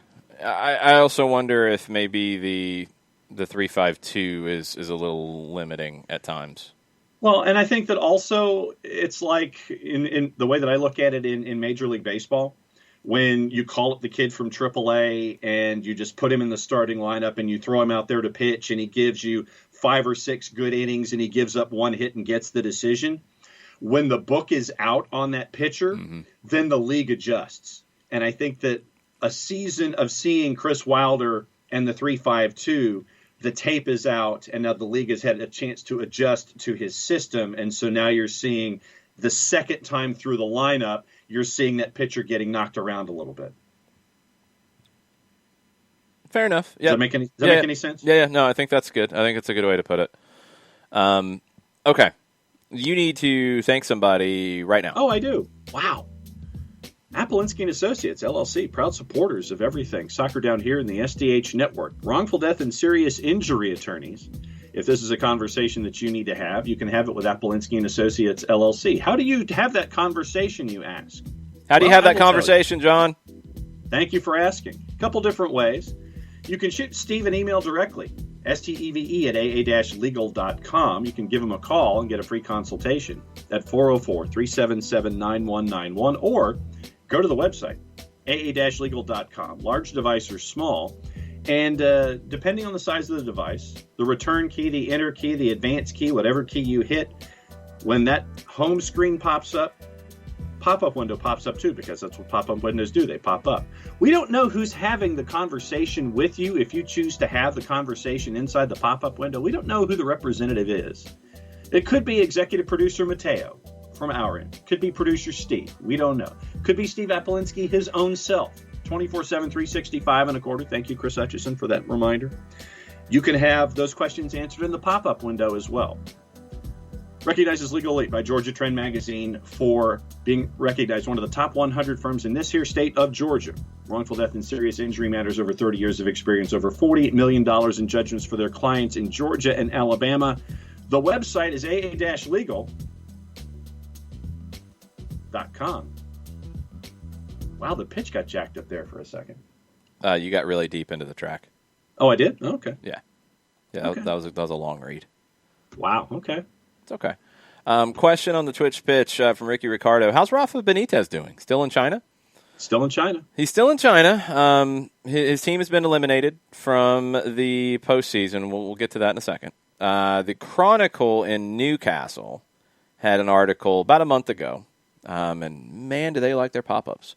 Former Newcastle United boss Rafa Benitez is reported to be considering a return from China.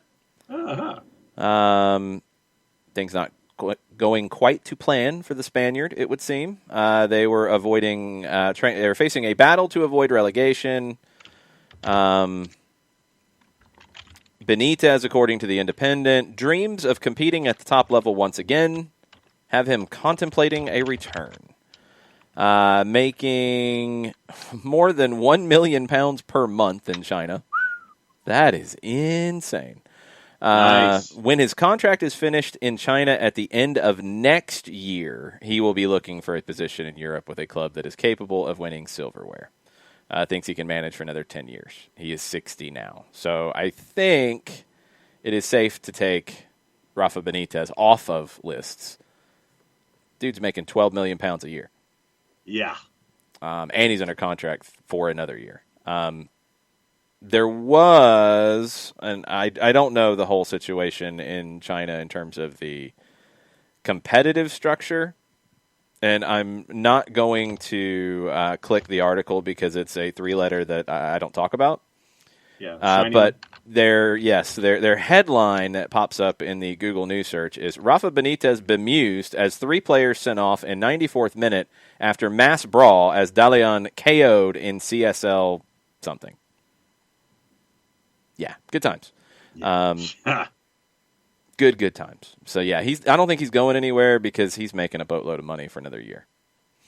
To answer your Darren Bent question? Yes. Ari was his manager at Spurs from 2007 to 2009. Okay, he did not cross over with Pochettino. I wondered if Pochettino had benched him or something and he was complaining about him or some sort. I think he was doing just sports talk radio. Maybe was. It wasn't as bad as I thought it was going to be when I saw the headline. Okay. La Liga weird transfer rules rear their ugly head again. And Valencia is dumb, and I'll tell you why. Well, Valencia might not be dumb. They might be smart, but they look dumb, and maybe they just don't want to spend any money, which is very, very possible. So, remember Thomas Partey going to Arsenal on the last day of the window? Mm-hmm. Okay.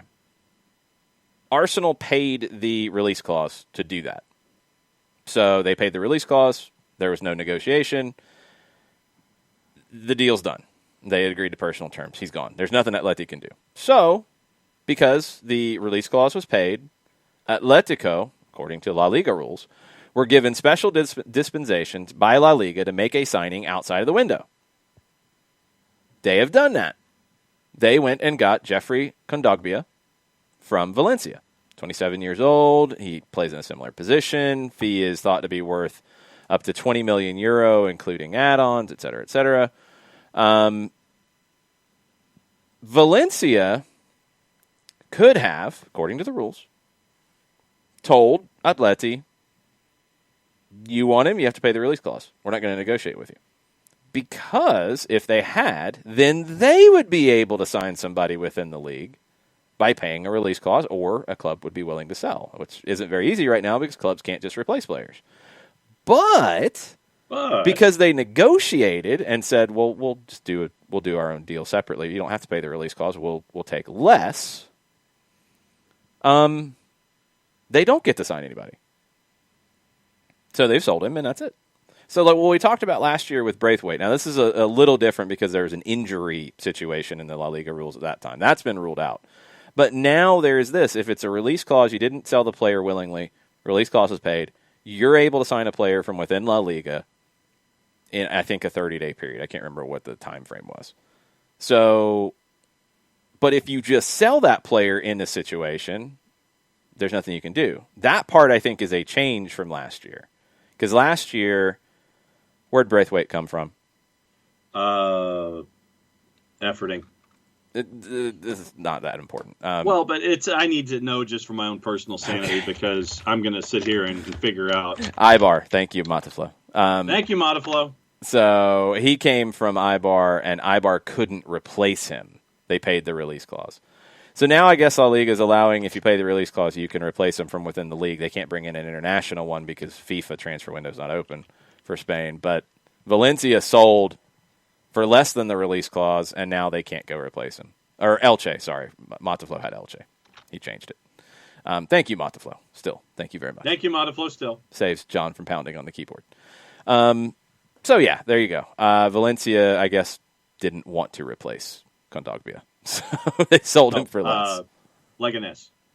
Oh, it was Leganés. Okay. But we're all, thank you, Mataflo, again. You got there right before John did.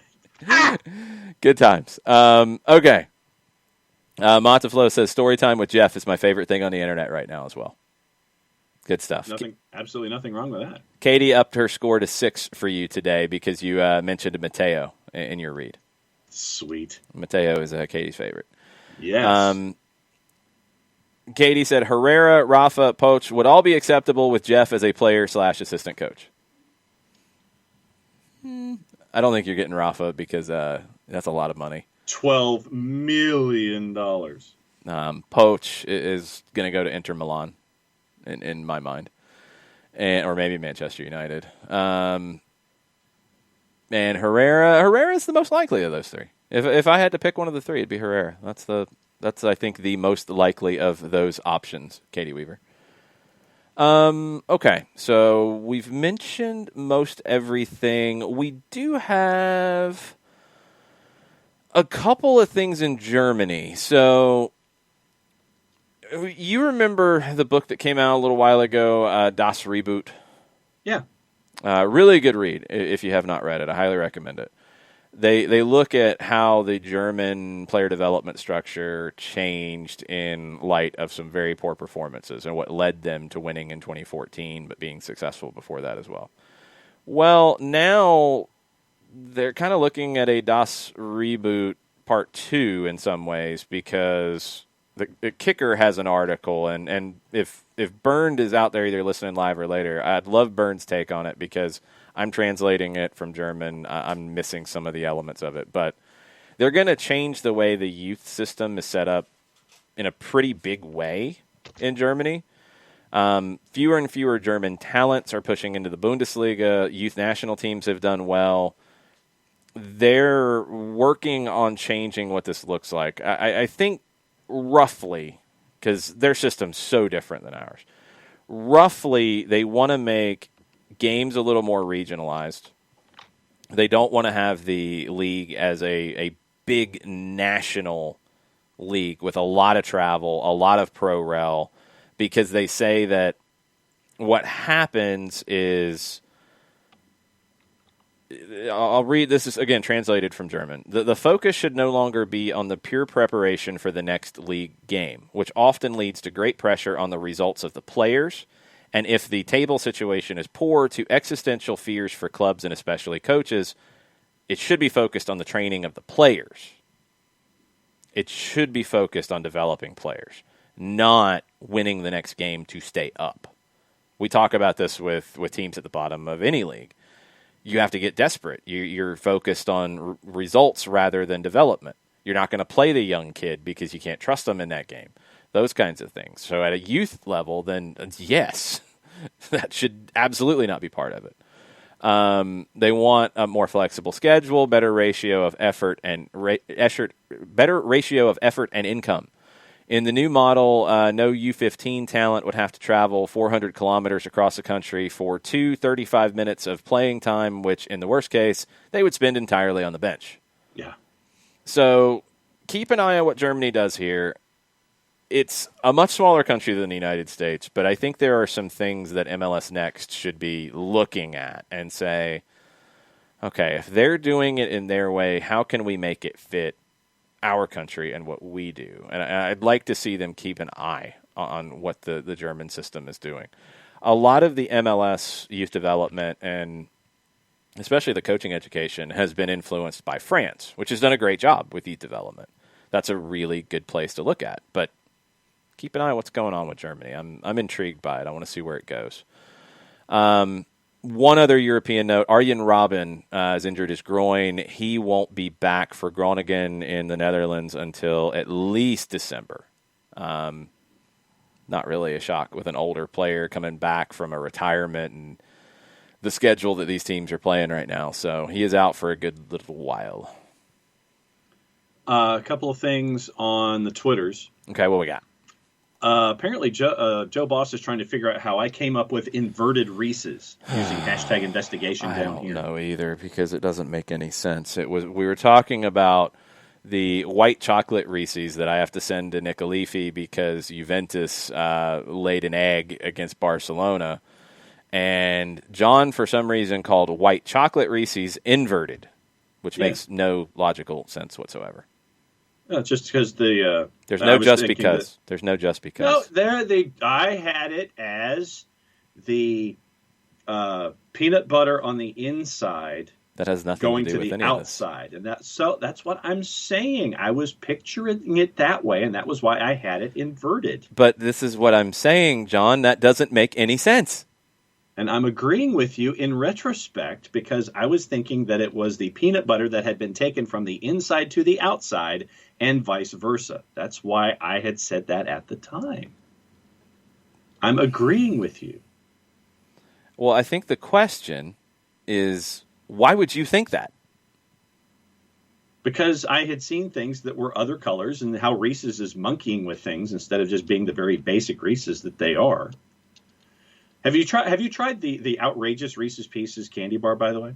We're not changing the subject yet. I'm still confused. Katie's confused. People are confused. My initial vision of how things had changed with that particular Reese's was incorrect. Did you miss the whole white chocolate thing? Yes. Okay. Then there we go. That's the answer. Got it. That's the answer because that's what made no sense. Right. I was picturing it as the peanut butter had made its way to the outside and the chocolate was on the inside. White chocolate Reese's. Yeah, white chocolate. Okay, white chocolate is different entirely. That's what I'm saying. That was I'm what we agreeing were with you. talking. Okay, God. No, I know you're I, agreeing. We're not asking you to agree, John. Everybody is trying to figure out why in the world white chocolate Reese's would make you think that there's peanut butter on the outside. That's the part that nobody's understanding. And if right. there's no explanation, then cool. There is no there is no explanation. I was Got picturing it. it incorrectly in my head. Okay. Got it. The outrageous whatchamacallit, what Reese's and stuff and what? Yeah, there's an outrageously nutty Reese's Pieces bar, and it is too rich for even me. That sounds very strange.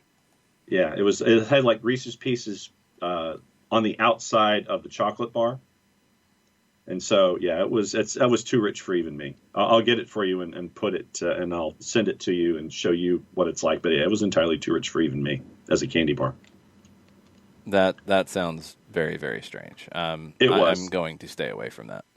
Kefsi is listening while volunteering. Excellent, Cassie. And is catching up from soccer over there last night, and Kefsi just got to me screaming, "Hit it!" from soccer over there, and looking forward to this show after. So glad to be able to listen. So thank you for today. What were you yelling, hit it about? I don't even remember. I think it was just the start of the show. Hit it, with the open or whatever. Maybe. Yeah, technical gremlins wanted to make my mixing board not work yesterday. In the 30 minutes before the show, it worked, and then it didn't work. And, yeah, it was loads of fun. But everything's functional, and I hope everything sounds good today. And Yes. we are good. People are massively confused about your weirdness on the Reese's thing. Well, duh. Jason Heinley is saying he feels like Steve Apolinski would like to hear a qualified individual would be on the other end of the text line with much love and positivity. Just saying. Tofka says, had to step away for a half hour. Came back. Peanut butter on the outside of a whole chocolate Reese's. Or a white chocolate Reese's. Soccer down here. Never know what you're going to get, but it'll be humorous. Guaranteed. That's about right. I guess we'll take that. Man, I don't understand it either sometimes. Trust me. I'm right there with y'all at times. Okay. Like the pronunciation of Club Bruges yesterday. Well, no, you started doing weird things with it. Like it's we had this conversation, and maybe the morning crowd has some appreciation for this. So I have always heard Club Bruges described, this Belgian club, as the French pronunciation, Bruges. That is what it has generally been referred to in the United States. Now, the CBS English language coverage of the Champions League has consistently called them Club Brugge, a hard G. And we had the conversation last night. What is one wrong? Is one right? They're both right because Belgium has French and German or Flemish influence. So depending on who you talk to from Belgium, you could get either one. Most things I'm seeing of people from Belgium are going more in the Brugge or even Brugge, more of like a true German pronunciation as opposed to Bruges. So, anyway, that was a long segment on soccer over there last night, and John started talking about foghorns. Brugge. And we've lost our Belgian audience now. Uncle No Pockets, Timbers on top of the Western Conference. That is accurate. Bad luck with Nishgoda and the ACL. Mm-hmm. Yeah. Feels like everybody is having some very important injury here at the very end of the season. But Portland leading the West on 38 points, 11-5-5. Sporting is 3 points back. They have a game in hand. Two back. One game in hand. Do they play that game in hand? They do not play that game in hand. So the points really don't matter here because it's 1.81 and 1.8. That's what I was trying to get to. Okay, this is why this is going to be so complicated with points per game. All right, Portland plays Colorado in the midweek. Sporting doesn't play until the weekend. So Portland, even though they've played one more game already, will play 2 more games than Sporting's 1 more. And we're going to be decided by points per game. So the number of points really doesn't matter here. Right. Seattle is on 1.75 points per game. They play midweek and on the weekend. They play the Galaxy in the midweek in Carson. Portland hosts Colorado. Then on the weekend, for all of these teams, Portland goes to Bank of California Stadium to play LAFC. Seattle hosts San Jose. And Sporting goes to Real Salt Lake, who's eliminated now. So Seattle and Portland play 2 games. Sporting plays 1. Seattle and Sporting have played the same number of games so far, but Portland will finish with 2 more games played. If you can do the math and make sense of that, have at it. We'll break it down after Wednesday, okay? Yeah. After Wednesday, we'll know exactly what's needed. But your points per game in the West, 1.81 for Portland, 1.8 for Sporting. Seattle, 1.75. So Sporting is dead on 1.80. Portland's rounded. You got a calculator handy? I can, yeah, hang on. Let me I just want to go see how to the long handy this will dandy take. phone here. Let's see. Not to the Google, to the essentials. Calculator. All right. 38 points divided by 21 matches for Portland. What is their exact going further out? 1.8 what? 1.809523809. Okay, that's enough. That's enough. So 1.809. Yes. And Sporting is 1.8000. Yeah, so 9 1,000ths of a point. That's where we're at right now. Good times. This is fun. We won't do math down here, but we will explain all of it after Wednesday's results, where everything stands. But yeah, it's going to be weird. The Portland LAFC game has been flexed. That will be on FS1, and it was Philadelphia that was going to ABC, correct? Yeah. Philadelphia and New England going to ABC on Saturday. So Atlanta and Columbus will be on Fox Sports. South or Southeast? I don't know which. I don't know if that's... I think South, but I'm not 100% sure. It should be South. I don't think there's a conflict. Sunday afternoon, there should not be a conflict. Right. Going back to Club Bruges or Brugge or Brujas, which is what they say in Spanish, which translates to which. So you go pick your poison. Go for whatever one you want. Bart had a goalkeeper coach who played at Bruges and called it Bruges, so that's what Bart goes with. Hadn't even considered Brugge until CBS said it. I was kind of the same way. I think I had heard Brugge before, but I didn't even think about it until CBS started saying it. Then it's like, well, why? And then you start to learn a little bit more about Belgium, and you know that you've got the French element, you've got the German element, the Flemish element. So it's kind of strange. Southeast. Okay, Southeast, and Ricky had that too. Thank you, Ricky. Katie Weaver says, could this end up coming down to the FIFA Fair Play yellow card totals as tiebreaker? I think because of in the West it won't, because of the weird differences in the number of games played, because Portland will have 23, Seattle will have 22, Sporting will have 21, Minnesota I don't think can catch them. Although Minnesota could have 2 more games, so no, they I don't think could catch. No, they couldn't catch. I don't think points per game. I don't think still gets them there, but they'd only have 21. So I don't think you're not going to have an exact tie with points per game because of the differences in games. So there you go. Although that would be really funny if it comes down to the FIFA Fair Play. Yeah, yellow card 36. totals. If they won out, 36 divided by 21 is 1.71. I don't think they can get there unless Portland loses out. Sporting would be the one that if they lost 36 divided by 21, they would be even. Yeah. With Minnesota, and then you're coming down to wins and you'd which still is have 11 it. to Sporting 10. would have it. So, okay. So, yeah, Minnesota can't catch anybody there, I don't think. Or they can't catch Portland, they can't catch Sporting. Okay, got it. We think. Steve, thank you for hanging out. Appreciate it. We're almost done here. Thanks for hanging out, though. Have a great day. Yes. Everybody have a great day. Yes. Okay. Last comments on Twitter, last comments on Twitch. Let's see. Bart says that missed Figal caution / send-off really coming back to bite us in the FIFA fair play stuff. And all the other missed cautions on Miami during our matches. Yeah. Miami would have a lot. Miami would have a lot. Waiting. Yeah, no, it's gone.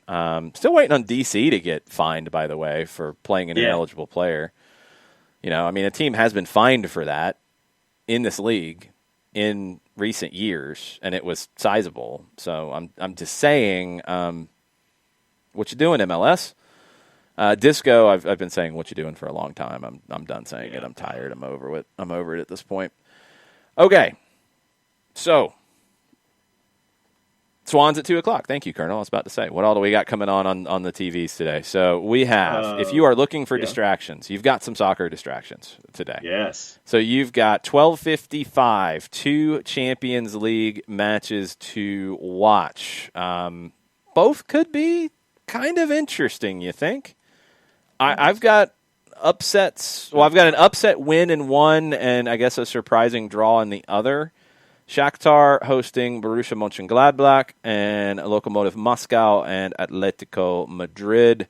I'll go win for Shakhtar and draw for Lokomotiv and Madrid, or Atleti. You've got then at 3:00, you got the Golasso show on CBS Sports Network, which is fun if you don't have any specific interest in any of these games. Salzburg and Bayern could be a fun one to watch. Real Madrid and Inter Milan, I think, will be a very nervy, very physical, very aggressive, very intense match. Atalanta-Liverpool could be a really fun one to watch. So there's some good ones there today at 3:00. You've got the Swans at 2:00. Thank you, Colonel.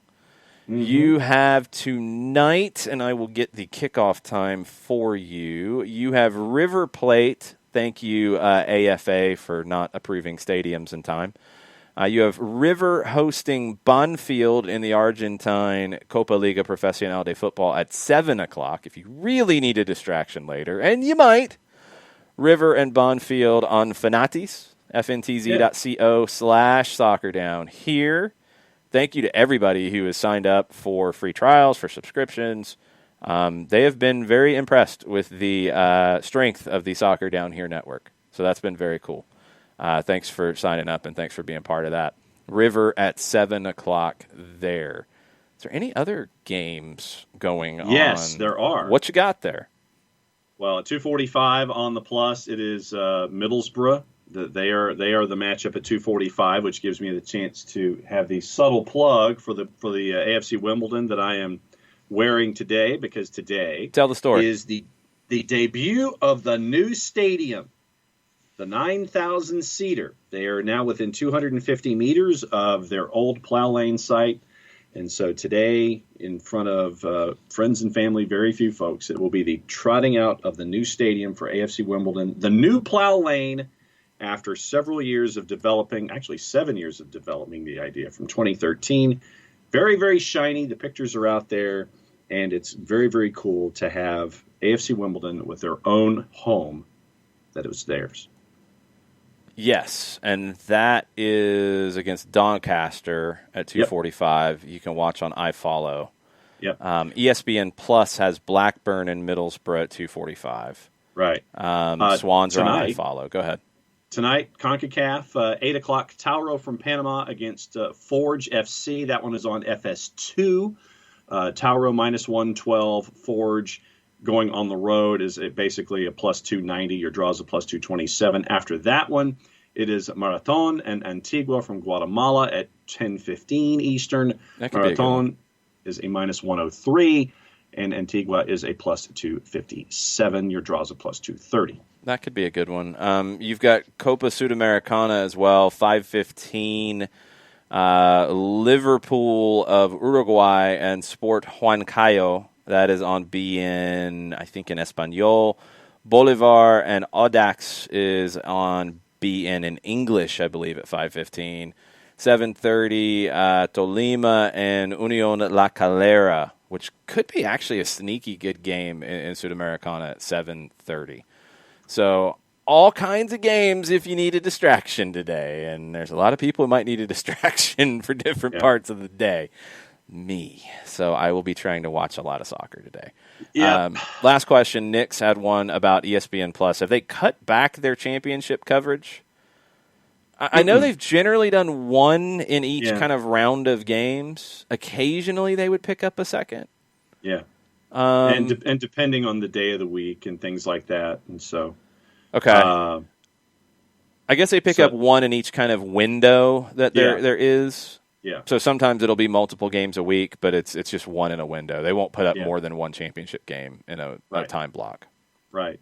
I'm guessing Nick thought they had more. I don't think they did, but I'm guessing that the iFollows and such and Swans TV and the different ones, clubs want to protect it a little bit. I hope they think that that's where money's coming from, because I'm assuming that it was packaged in with other stuff with Plus, and maybe there's some limitations on it. Maybe that's the Scottish situation too. I wish it wasn't. I mean, I'd like to have all of that available just to watch here, but I would assume that some of these teams do pull in at least some money from whatever streaming services they have, and maybe iFollow is one that can be good for them. Colonel says one is normal too, so I guess that's correct.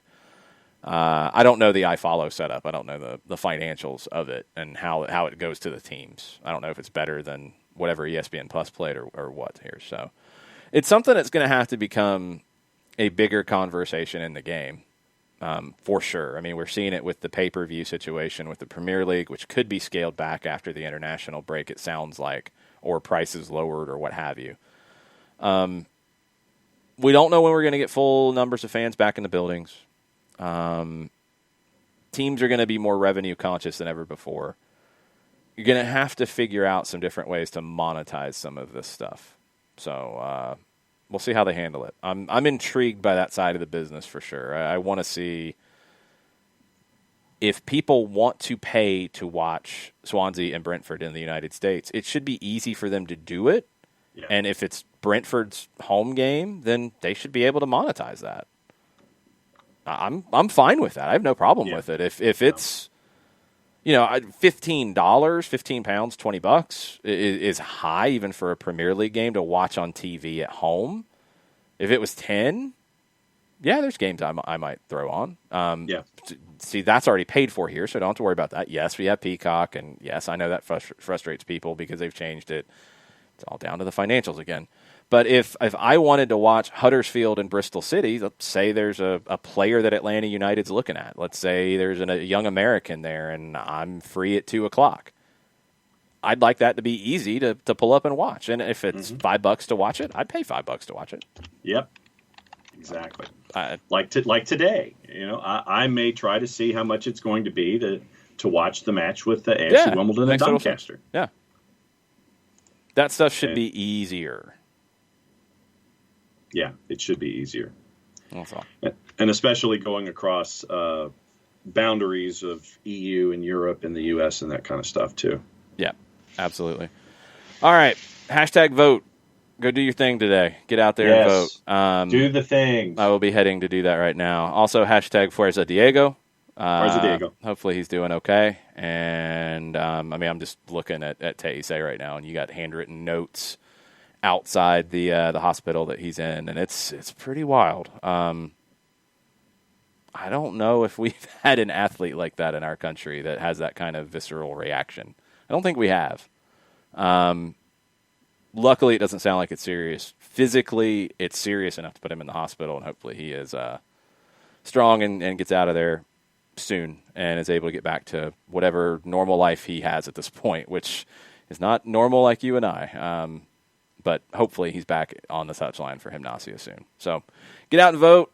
We'll talk to you tomorrow. Y'all stay safe. Y'all look out for one another. Y'all be smart. And be kind to people today. Yes, I think that is going to be a very important element of today across the board. So please go out of your way to be kind, even and especially to strangers today, because everybody's on edge. So be good. We'll talk to y'all tomorrow. Mucho platiel. Mucho platiel.